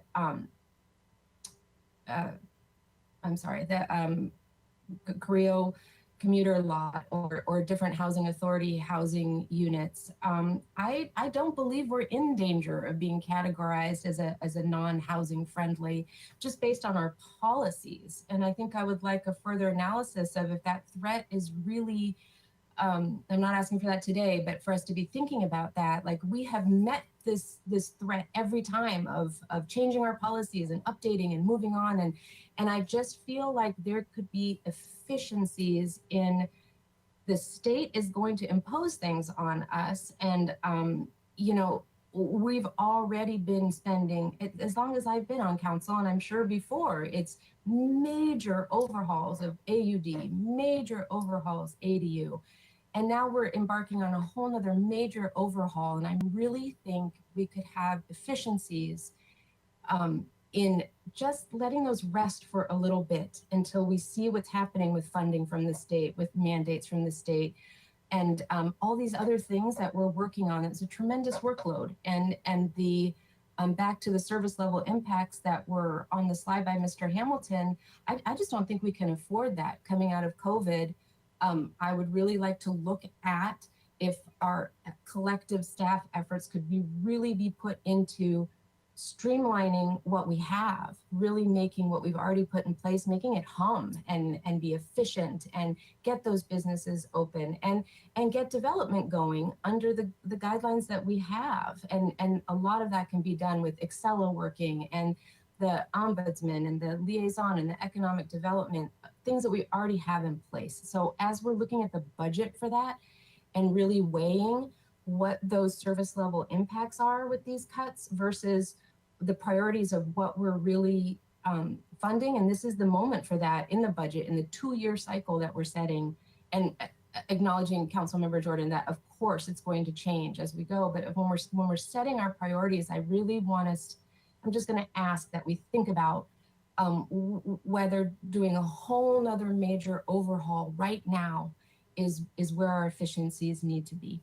And other than that, I'm just really applaud this department and Mr. Casey, and very thankful that Ms. Bjork is in this interim role, and then also so happy that she will still be continuing in the organization, sort of helping the transition as the community development continues to move on. So really, really thank you. Thanks for your comments. Any other reflections or closing remarks? I appreciate what you said, Ms. Sneddon. I'm just really hoping that all of our housing policies will result in some actual units and places for people to lay their heads. I guess I would close with the thought, since Ms. Doubles mentioned the elected leaders forum, that all elected officials in the county are charged with coming up with sites for transitional and permanent housing for people who are unhoused right now. So, you know, it's not just our children, our workers who are commuting from outside the area, impacting the environment, living a lesser quality of life. It really, people are unhoused right now. And so that would be where I look at our community development department as a conduit, as a function of helping us create some housing. So thank you. And there's so much there. Ms. Harmon, I'm happy to hear what you have to say. I guess if I'll just finish that. I mean, this department did the sea level rise study, and you know, you went to paperless, and I cannot say enough about the rental housing mediation program, one of my favorite things that the city does. Okay, so those are my remarks. Ms. Harmon, let's hear from you. Go ahead. Thank you, Madam Mayor. Apologies for popping on after you. I was a little slow on the draw there. Yeah, a couple things. I just didn't want to miss this opportunity, as you all have, to just express my appreciation for this department. It is always incredible every year, particularly this year, to see just the huge range of functions, Madam Mayor, as you just described, that this department undertakes. And not being a member of the land development team subcommittee myself, I was really happy to hear the way in which those process improvements have been implemented, are beginning to be implemented, and the way that we're really internalizing those changes within our city structure in this department. And I want us to just keep going in that direction. I'm really very pleased to see that, and my sincere appreciation. I know it's not easy to take a huge set of recommendations and to implement those and to really take a look at ourselves internally and do that work. So very much appreciate that, and didn't want to let this opportunity pass me by without saying that. And then I guess because it's come up, I appreciate Councilmember Snedden's thoughtful ideas that she put out. I don't agree.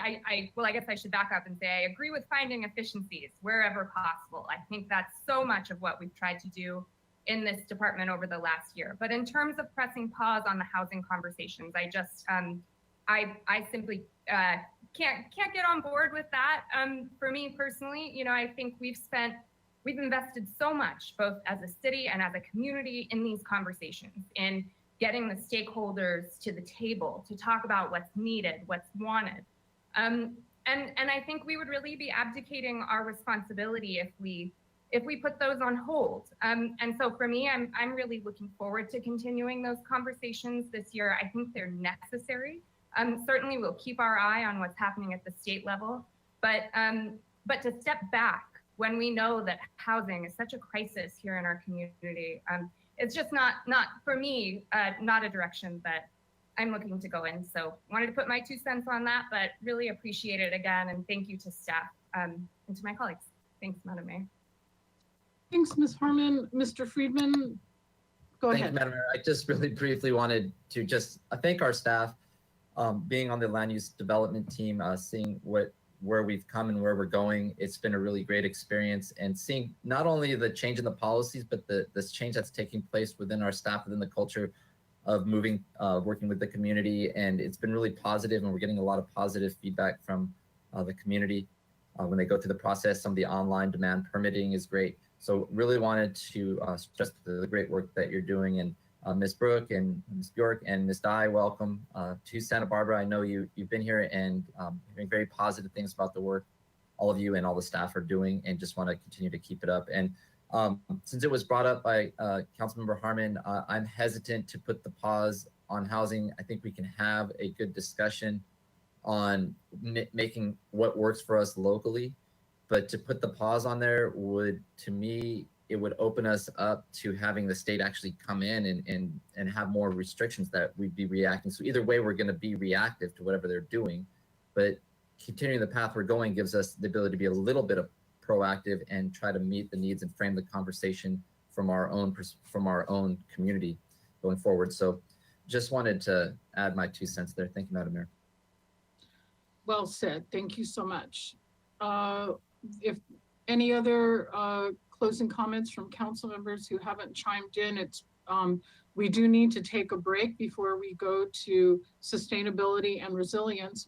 We're going from one of our biggest departments to our newest, and let's be disciplined and have a 5-minute break. I don't see anyone else popping on, so we're adjourned for 5 minutes. Thank you.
fiscal year 2022 recommended operating and capital budget, and we're now inviting the Sustainability and Resilience Department leadership to come forward. There's Ms. Irely.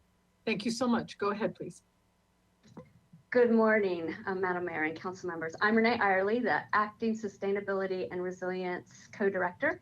I'm here today with Eulalia Prento, our Energy and Climate Manager, to present the department's proposed fiscal year 22 budget. Next slide, please.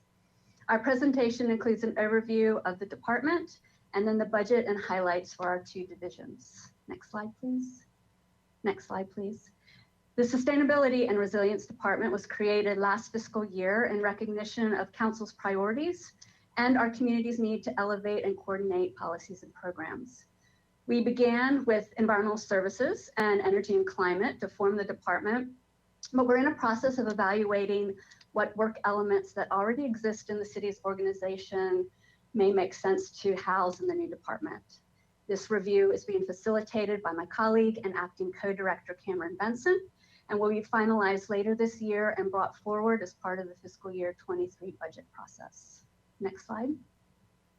Regardless, sustainability work occurs in many community-facing programs throughout the city, and we continue to work closely with ongoing efforts, including those listed on this slide. Next slide. The current program oversees 5 programs, 4 funds, and 2 divisions as currently configured, and we'll go over more detail in the presentation. Next slide. We are proposing a few staff additions and changes in the fiscal year. The first is a budget analyst to be shared for the next 2 years, 50% between sustainability and resilience, 25% with IT, and 25% with human resources. As we are all new departments with administrative support needs, this seemed a cost-effective way to achieve that and evaluate each department's long-term needs before making additional adjustments. We've also created an energy and climate analyst position to oversee the implementation of the sea level rise plan and other resilience projects. Finally, we're reclassifying 2 recycling coordinators positions to environmental specialists to align with the change in the focus of work for these 2 existing staff. Next slide, please. The department has a budget of $45 million with very little general fund money. The solid waste fund makes up 70% of current budget, and our 2 energy funds comprise the remaining 30%. We'll speak to the details later. Next slide. Next slide, please. So next I'll focus on environmental services budget and program accomplishments. Next slide. Next slide again. Our division of 10 staff oversee a budget of $31.6 million, all enterprise fund and generated by solid waste rates. The majority of revenue is dedicated to solid waste collection, processing, and disposal. The remaining $5.6 million covers staff and benefits, outreach, regional recycling and household hazardous waste programs, and our Clean SB neighborhood services. Next slide. For proposed revenues for fiscal year 22, the major changes are in the solid waste management program, the first line, for new public area trash and litter cleanup, encampment management, and special projects to support updating the hauling collection contract. The increase in solid waste fees in the 5th line is to cover contractually obligated increases for service. Next slide, please. The expenditures reflect the revenue requirements listed in the previous slide, but broken out in a little bit more detail, and I'll be talking about some of that as we go along. Next slide. To meet our revenue requirements, we're proposing a 7% rate increase this year, as reviewed on March 30th at the Finance Committee. The collection and processing and disposal increases are all stipulated in our contracts with Marburg for hauling and the county for processing and disposal at the Resources Center at Tejiquas. I'll discuss an element of the processing rate increase under our COVID budget impacts. Next slide. We also conduct a rate comparison each year and remain in close range with neighboring areas. Next slide. Our proposed rates will be presented to Council at a public hearing on June 15th, along with water resources. All our customers have been noticed, and more information is available on our website. Next slide, please. Next slide. So as part of last year's budget adoption, we made several changes to reduce rate impacts and save revenue, including postponing 2 studies needed to evaluate our collection system and contract, and significantly reducing our public container capital budget. Next slide. Additionally, due to closure and reduced commercial business, we saw a 10% overall reduction in service and the related revenues and expenses. This is because our solid waste rates are structured so that expenses will not exceed revenue, and they adjust up and down in relation to service levels. Next slide. Despite COVID, our team had more work than ever in the community, especially in these 3 areas. People at home cleaning or moving from the area increased both our bulky items collection and illegal dumping, requiring more cleanup response and enforcement. With restaurants only able to provide takeout, we saw a dramatic increase in litter and public trash containers overflowing, particularly along the waterfront and at our parks. Our team provided contracted cleanup and collection services throughout the summer along the waterfront to handle the increase. We also installed an additional 44 containers and increased public outreach. We also saw and continue to see an increase in the number and size of encampments in our community.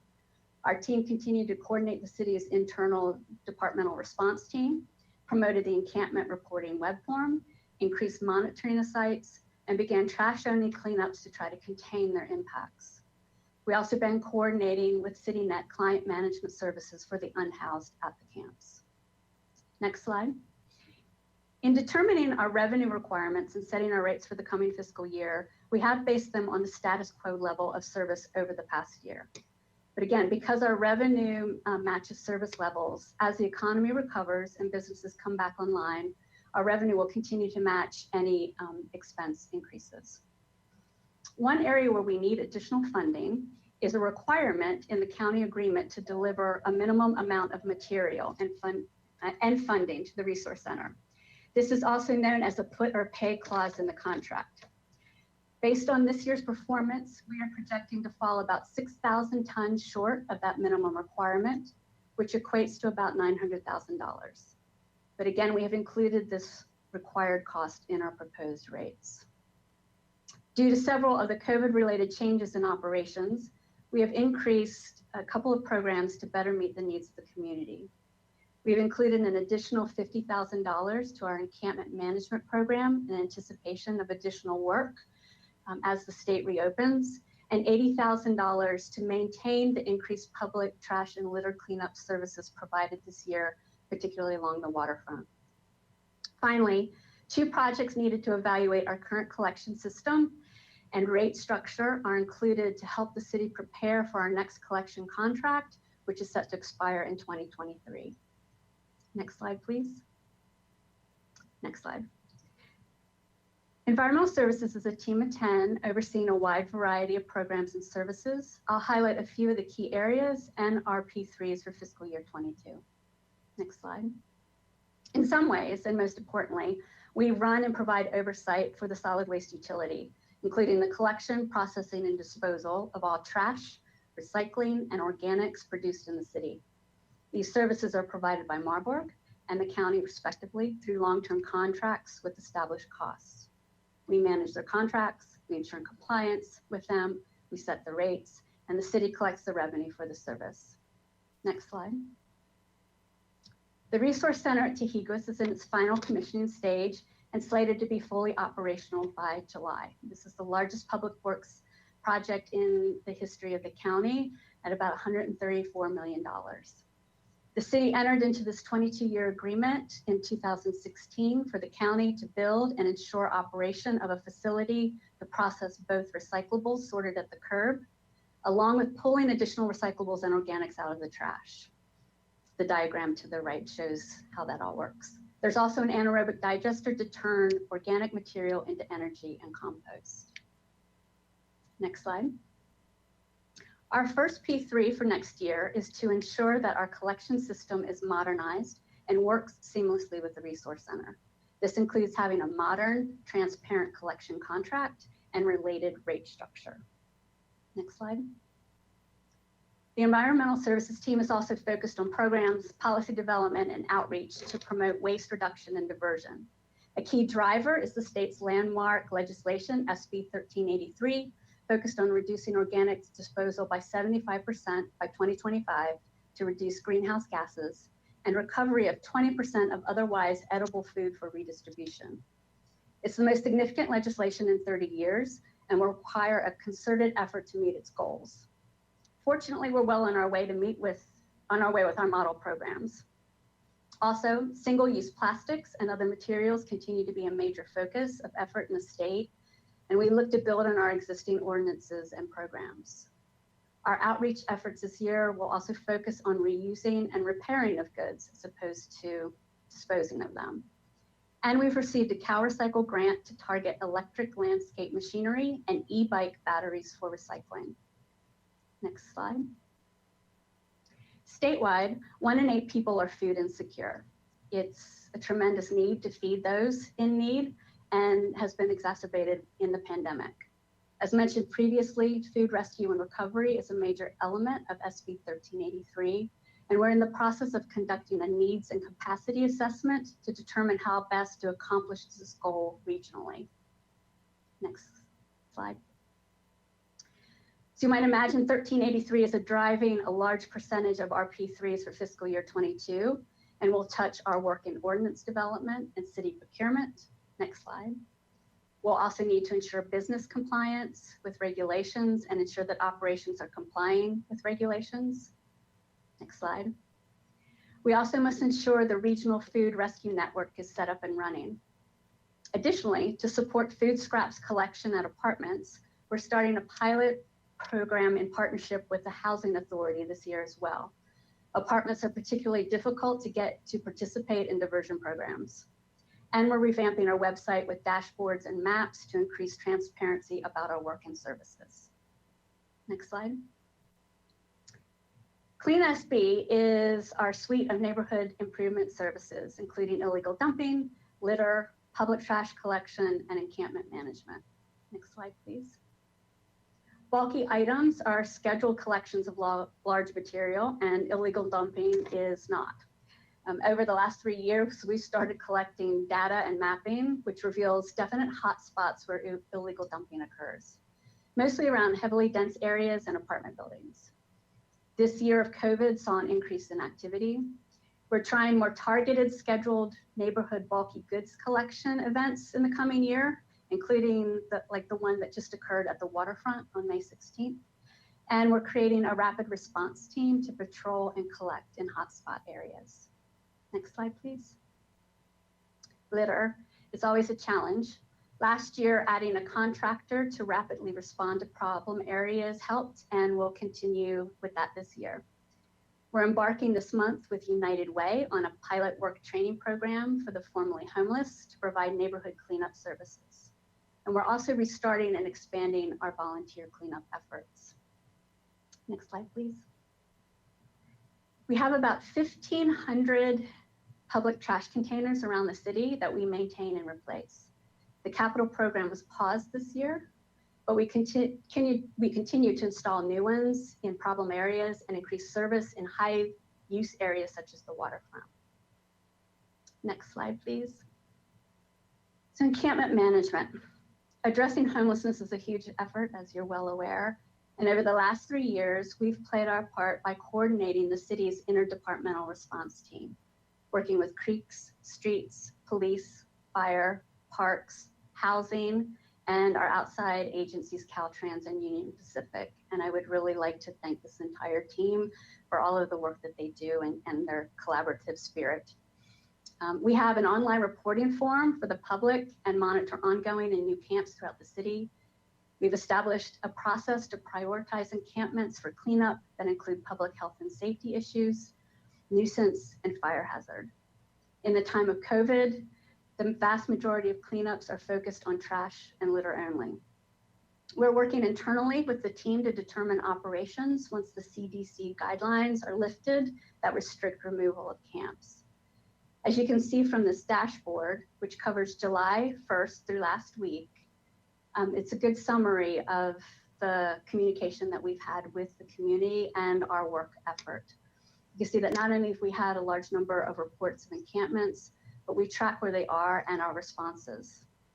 The large white square at the top on the left shows that 962 reports came through our encampment reporting form so far this year, and what type of report it was.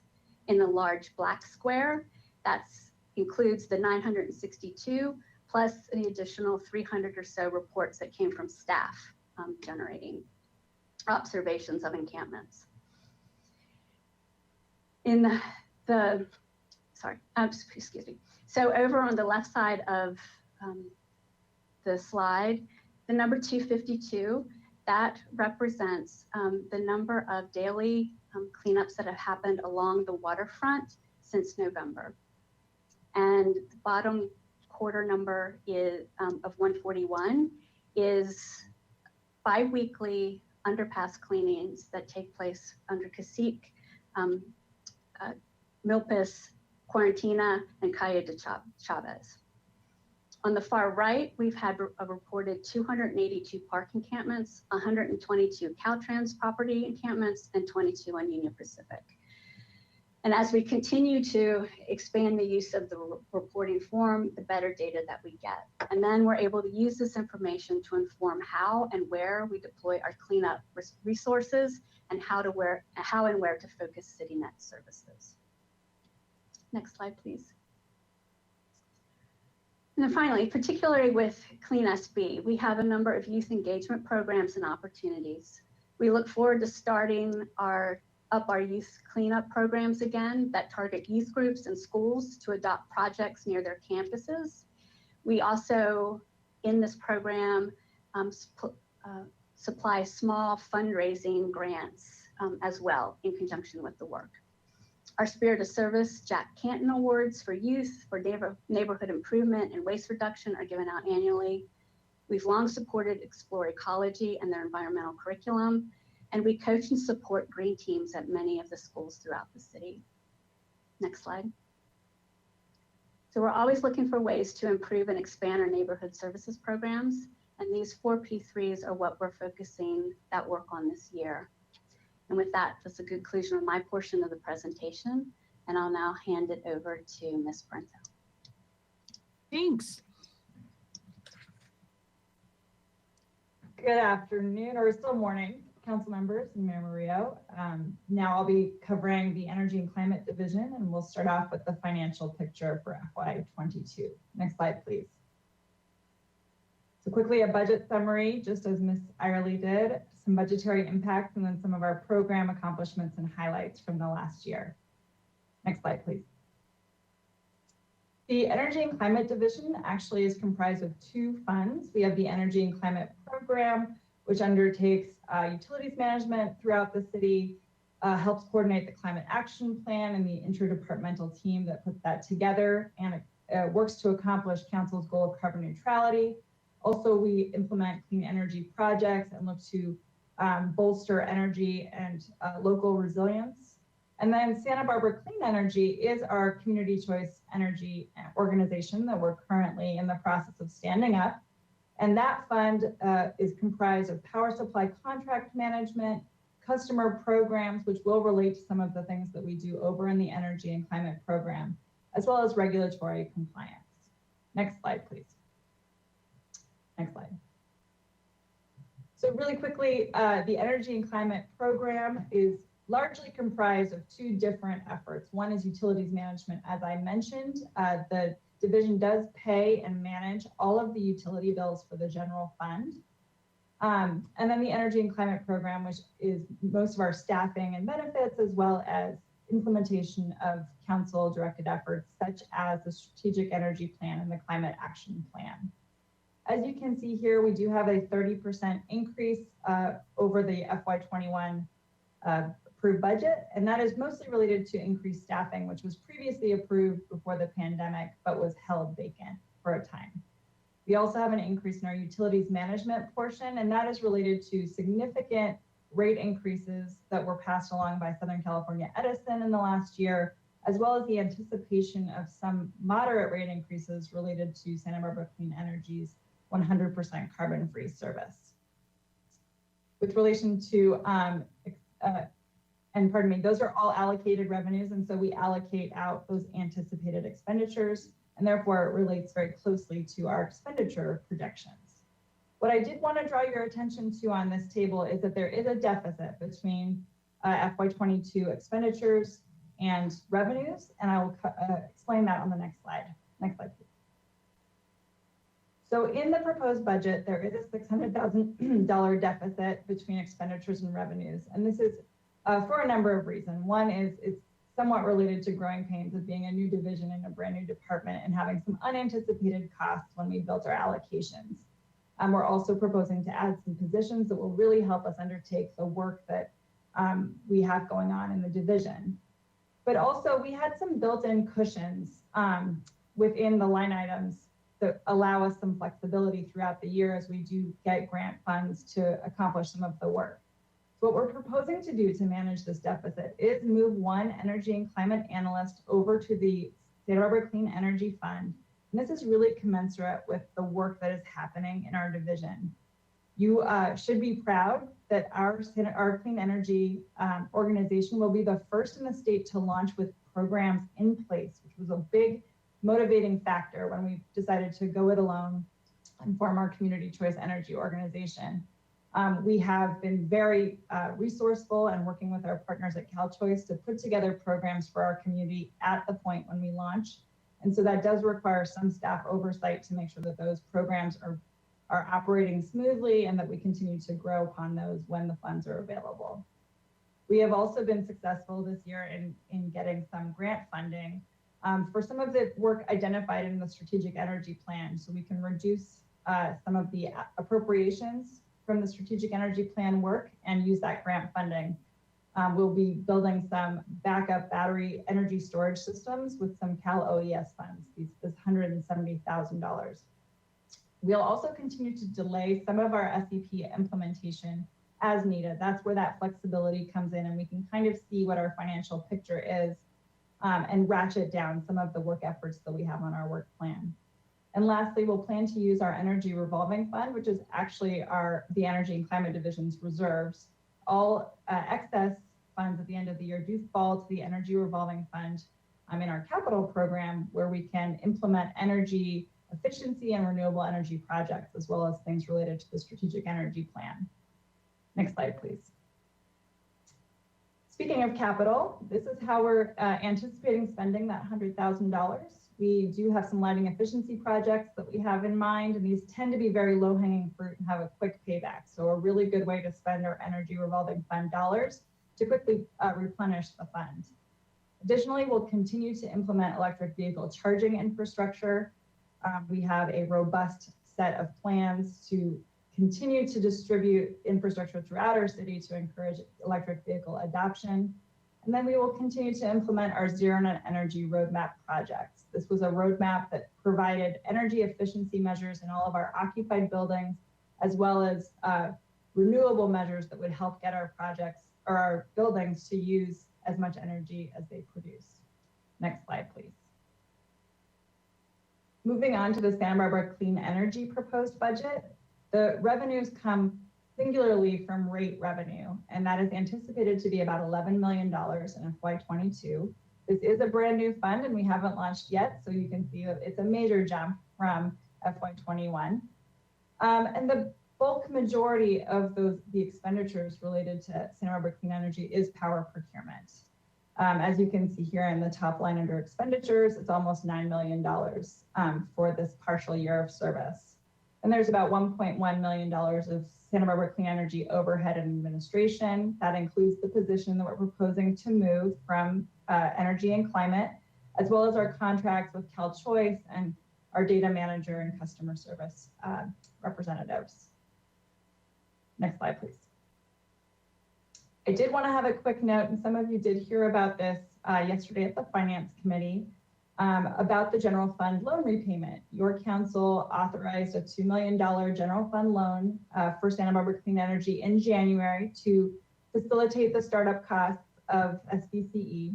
And the amortization schedule that was included in that council item showed a repayment period starting in FY23. However, our pro forma actually doesn't show us stopping the need for the general fund loan until FY25. So we are requesting that we postpone the repayment of the loan to FY25. And the reason for this is prior to that, we would simply be using the loan to pay back the loan. So it seems like this might make more sense. Next slide, please. Next slide. In terms of budgetary impacts, in FY21, we were able to realize significant budget reductions by holding several of our positions open, as you can see here.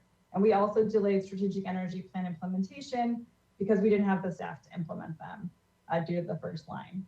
And again, we were also successful in leveraging outside funding to implement some of the things that we wanted to do on our work plan, and also in-house staffing. We were able to do things that we thought we would have to hire out in-house, which was very successful. Next slide, please. For FY22, it looks very similar. We are planning to hold one position open. This position was approved prior to COVID, and we've just held it open throughout this fiscal year and plan to continue to do so. And as I mentioned, we do have some plans to delay some strategic energy plan implementation, but also really try to look for outside funding or resources to help us implement the plans that were slated for this year. Next slide, please. Specifically, what are we looking to delay through the strategic energy plan? We're going to push off the development of the smart energy zone, or our energy innovation zone that we're starting to call it, as actually lots of other local jurisdictions are starting to implement something similar. And so we can kind of wait and see how they do it and what is working really well. And we're excited about that. We will also push off our on-bill financing and financial incentives.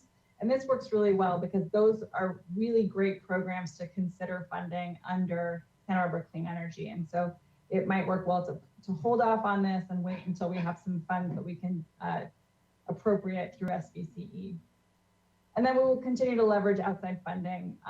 We've been very successful, as I mentioned, getting grant funds and also working regionally with other neighboring jurisdictions to leverage consultants and data to implement our work. Next slide, please. And so now for the fun stuff, a few FY21 program highlights and what to look forward to. Next slide. So probably top of mind for all of us in the energy division, as well as for many of you council members, is the launch of our community choice energy entity, Santa Barbara Clean Energy. We have been working very hard during this fiscal year to get all of the pieces in place to make sure we're ready for launch. It's a surprising amount of work, as you can imagine, in terms of administrative policies that will be coming your way soon, but also rate adoption and contracting requirements and things like that. So it's been a lot of work, and I really need to thank the attorney's office for all of their diligence. Sarah Connect and Dan Henschke have been a tremendous help. We've also been working on a new website for Santa Barbara Clean Energy, which will be really a huge resource to customers that might find this transition a little bit confusing, especially since we're launching at the exact same time as the rest of the county. And so we want to have a really robust website. We're almost there with that. As you know, we have adopted some rates and some energy products that we'll be offering to our community, and we're really ramping up towards our residential launch in 2021. So we're looking at community outreach, a fun launch event for you all to participate in, and then subsequently our commercial launch in March of 2022. Next slide, please. So our big P3s related to that are to actually launch, which is really exciting, and then this very robust community outreach, especially as it relates to the commercial customers, because those are the ones that will feel the bill impact the most. And so we really want to make sure they understand why we're doing this, what their benefits are, and why they should be a partner with us. Next slide, please. As I mentioned, COVID has not slowed us down in terms of energy efficiency and renewable energy projects. Our team has been very successful at leveraging outside funding to implement lighting retrofits. We redid the entire airport terminal and some hangars out there and saved a tremendous amount of money for the airport. We also redid the entire 630 Garden Street complex. We continue to do streetlight projects, especially where we have the high voltage circuits. And are working on the upper State Street circuits currently. And we have either started design or executed several renewable systems The Fire Station 6 solar array is currently in construction. And we have a solar plus storage project or a microgrid project happening at Granada Garage. And then, as you know, we have a storage project going in at Cater. Next slide, please. So our big highlight for this is to actually support the police station design team with their design process as it relates to the city's municipal green building policy. Back in September of 2020, your council adopted a new municipal green building policy that is really sort of a landmark policy and requires buildings to be zero net energy. And so our staff is helping the design team understand what that means and where the opportunities are. So that's really exciting for us. Next slide, please. In terms of energy reliability and resilience, we continue to work on Council's 100% renewable goal and implementing that strategic energy plan that we put together. This year, the measures relating to the energy plan that we've accomplished are increased energy assurance. We continue to back up critical facilities with carbon-free backup options and solar. We are working on outreach and education. I have a little snapshot of our brand new website here that is really great and has received national acclaim. So we're really excited about that and keeping that up to date. And then very excitingly, we worked with building and safety very closely to implement on-demand permitting for solar projects and solar plus storage projects, which we've heard tremendous feedback from the community and contractors who are saying this is making their life much easier. So huge kudos to building and safety for that as well. Next slide, please.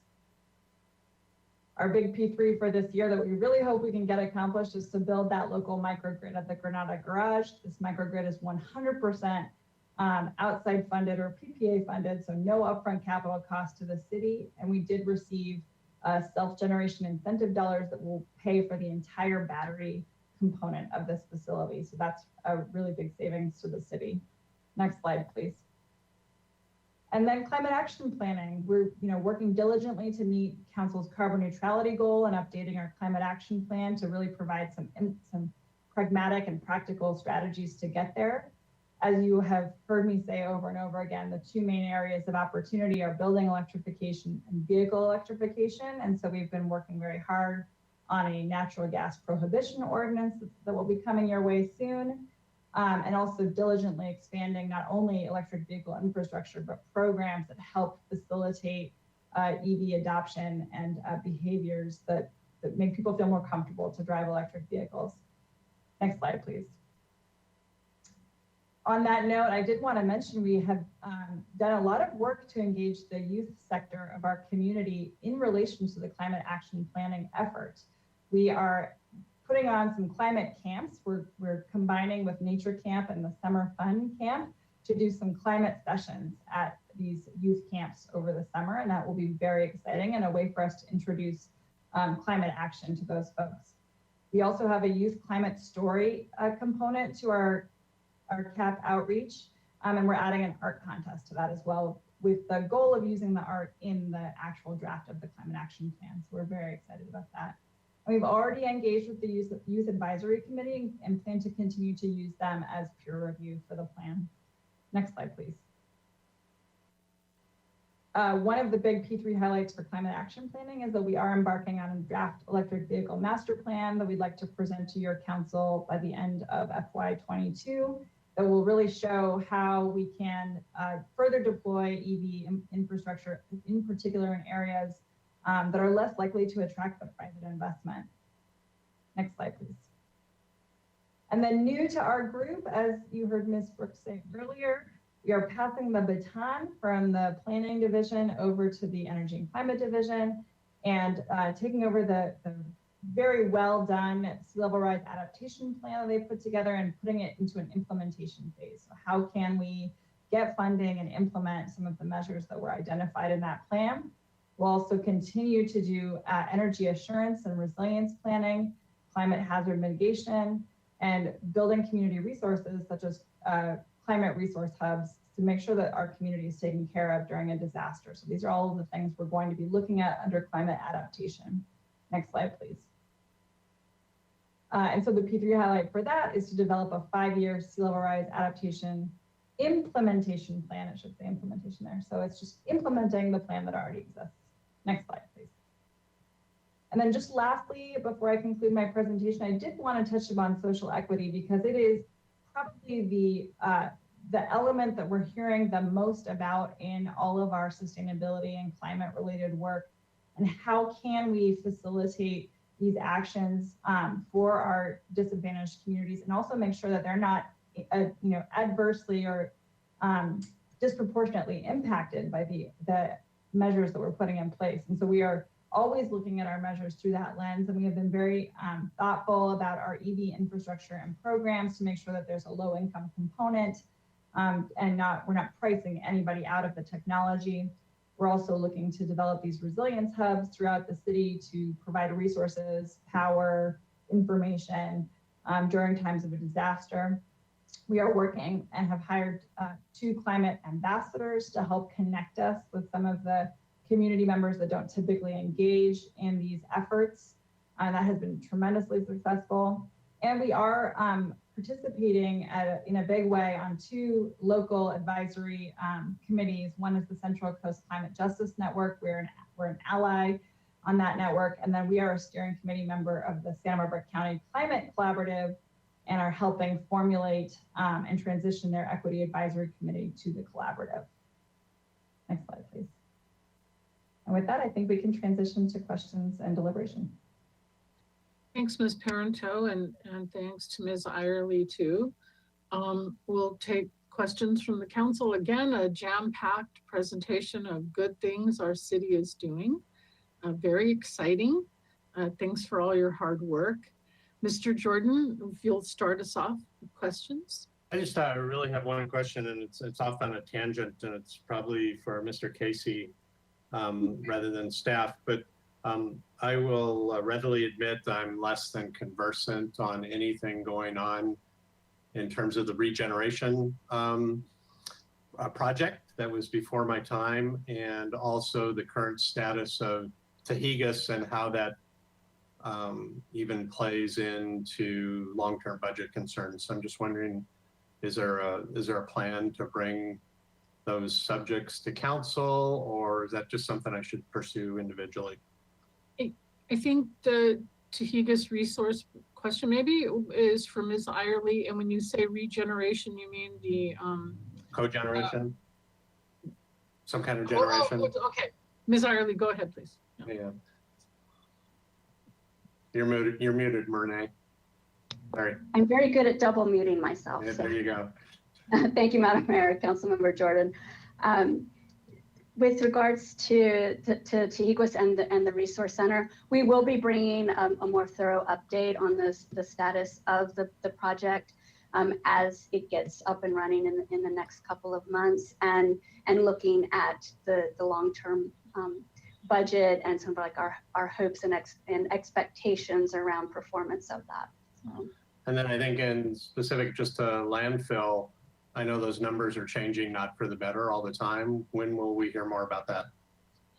I am awaiting an update, as are the rest of the partners from the county. We do expect some more information this month, and that will help trigger bringing back a full report to council. Very good. Thank you so much. Thank you, Madam Mayor. Thank you. I don't have questions, just praise, which I will hold on to. Mr. Gutierrez, go ahead, please. Thank you, Madam Mayor. Yeah, I had a question whether or not there's going to be any new infrastructure when it comes to providing lighting to areas of town that need it. I remember when I first got elected, I went on a tour. And we went over the parts of the west side that needed more lighting. So I'm just wondering if there's an update on that, or if there's any planning in the next year or so for providing that. Thank you, Councilmember Gutierrez and Madam Mayor.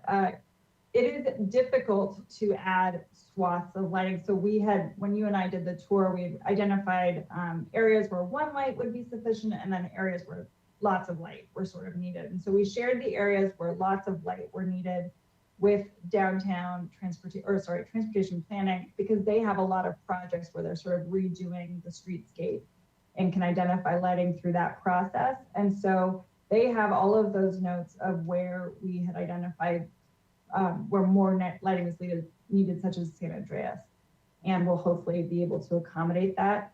Some of the issues we ran into were the trees, right? Were sort of blocking the lighting, and we did engage with Southern California Edison to see if there was anything we could do to reduce the pole heights, and unfortunately, they can't do anything about that. And so we're sort of at a push-pull with that. You know, we protect our trees in Santa Barbara, and we wouldn't want to lose those, but they do diminish the lighting output. And that was the case in a lot of the areas that you and I looked at. In terms of some of the more spot lit areas, we had talked about doing some of the, petitions, streetlight petitions. And we had some issues because I think right when we were talking about it, COVID hit, and clearly neighbors don't want to be going and asking someone to sign something. But I think now that we're sort of coming out of that phase, we could maybe revisit how to get those spotlights put in for you.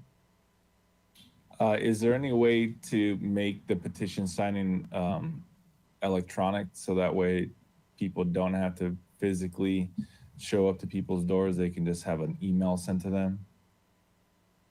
Thank you, Councilmember Gutierrez. We did look at that again back at the beginning of the pandemic because of these concerns, and it was really challenging to put together something that worked. But now that it's been a year, I would be happy to revisit it and see if we could make something more simple happen for the petition.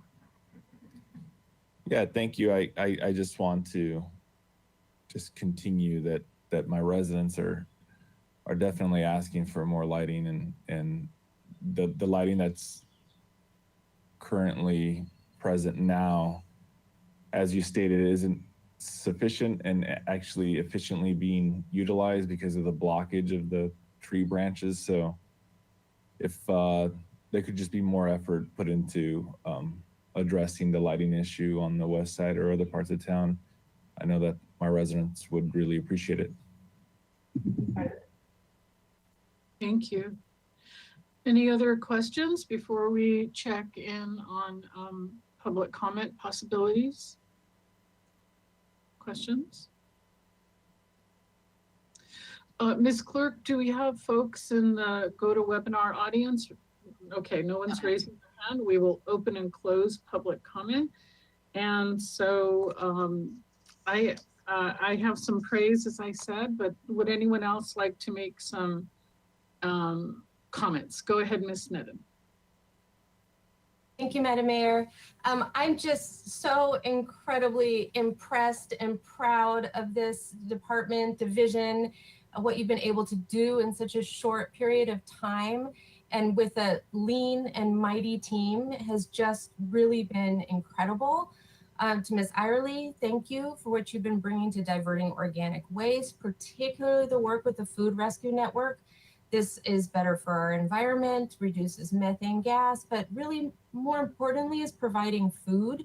And that whole program is so important. And then also what you're doing with curbside and composting and getting those programs going. And really the work you're doing with the encampments, that dashboard snapshot you showed us was really illuminating in terms of how much you're doing and then how much still needs to be done. Those numbers were pretty astonishing at how many cleanups are happening. And I know that's not the public perception of how much is happening. And it that for me was a real eye-opener about how much is already being done and really how much more. So that's something that's been so accelerated in this year in particular. And then we're looking forward to more conversations about the life of Tehigas as a landfill. But what shouldn't be lost in that, and I want to really commend you, is the work with the anaerobic digester. And that is, you know, it may turn out that wasn't the best place or is or isn't, and we'll discuss all that further. But the fact that it exists and that we are diverting and that's coming online is really exciting. And I don't want to lose sight of that. And thank you for your continued work on that. And then Ms. Prento, what you've been able to do with your lean team of started off as one, and it's just been incredible from last year and looking at the performance measures to this year. It's for us, you know, we see it all the time on the sustainability committee, what you do, but that you were able to research the best energy procurement for us and give us options and come back to us with other options. And you really looked the whole time at you and your team on the impacts to lower income residents, how quickly we could have local control, what types of programs we could have in place and how quickly, and you know, working towards microgridding and self-resilience is something that this community has really been asking for, particularly since the debris flows and the Thomas Fire, and the work that you're doing in piloting resilience hubs. And I'm so proud to be working with that and in the community and on trying to come up with pilot program areas for that and supporting that. And you know, you said that we should be proud to be the first in the state to launch community energy with programs, but I'm going to say you should be really proud that you brought that to us and made that possible. And even at a time when the county was going a different route or there was pressure to kind of join different ones, and I think it was a good move for us to really focus in on our local control and what we could do for the programs that we wanted to incentivize. And I just really congratulate you on that. And you know, the vehicle electrification and even looking at reach codes, which I know are politically charged, and you warned us, and but to continue to look at those and really aggressively be moving toward our carbon neutral goals. I mean, these aren't just words we say. You are actively keeping us on task and bringing us forward new ideas to make that happen. And especially with vehicle electrification, and that's exciting work going on there with the master plan. And I'll just end with saying you did all of that while creating this beautiful representative logo for us, which I love. And then the website, I know I said it before, but it is really exemplary and really fun to use, actually. So, and accessible and cheerful. And the one more thing on that is what you're doing with the youth, to not just take care of the next generation, but to be bringing them in to be active participants. And with what you're doing with youth programs, and really with the website too is so accessible. I just way to go, way to go.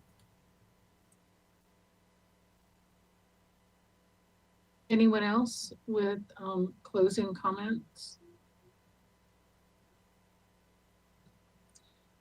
I'll go ahead and thank you, everyone, echoing Ms. Sneddon's comments as well. And I'd like to acknowledge the sacrifices that are being made because of the budget cuts. I saw you're delaying some programming, and thank you. It's not a perfect situation right now, and I see that you're responding to that. But you have some great people on your team there. We didn't see Mr. Benson make an appearance today, but developing a 5-year sea level rise adaptation work plan. I see you have the best minds on it. Thank you so much. Let us know how we can support you. Launching the clean energy program, a long time coming and a lot of hard work. Thanks for the microgrid project at the Granada Garage, and also the on-demand permitting process for solar installation. Good stuff. And then I'm very excited too about the food rescue network. Obviously we know more work needs to be done there. Thanks for all the work that you do on the encampments, and people sometimes don't understand. You will do a massive cleanup with all of our partners that are part of that county flood control, Union Pacific, Caltrans. And because people have nowhere else to go, they sort of move back. They move right back to the encampment. So at the elected leaders homelessness collaborative with the County of Santa Barbara, we're putting together a new committee focused on encampments and policies. So hopefully you'll be getting some help from, you know, a bigger collaborative that's trying to find solutions. And then finally, thanks for engaging the youth in these programs. I know when I was representing the West Side, we had an active neighborhood association, and we did that so young people could earn their service hours, but there were a lot of grown-ups who wanted to help clean up their neighborhood.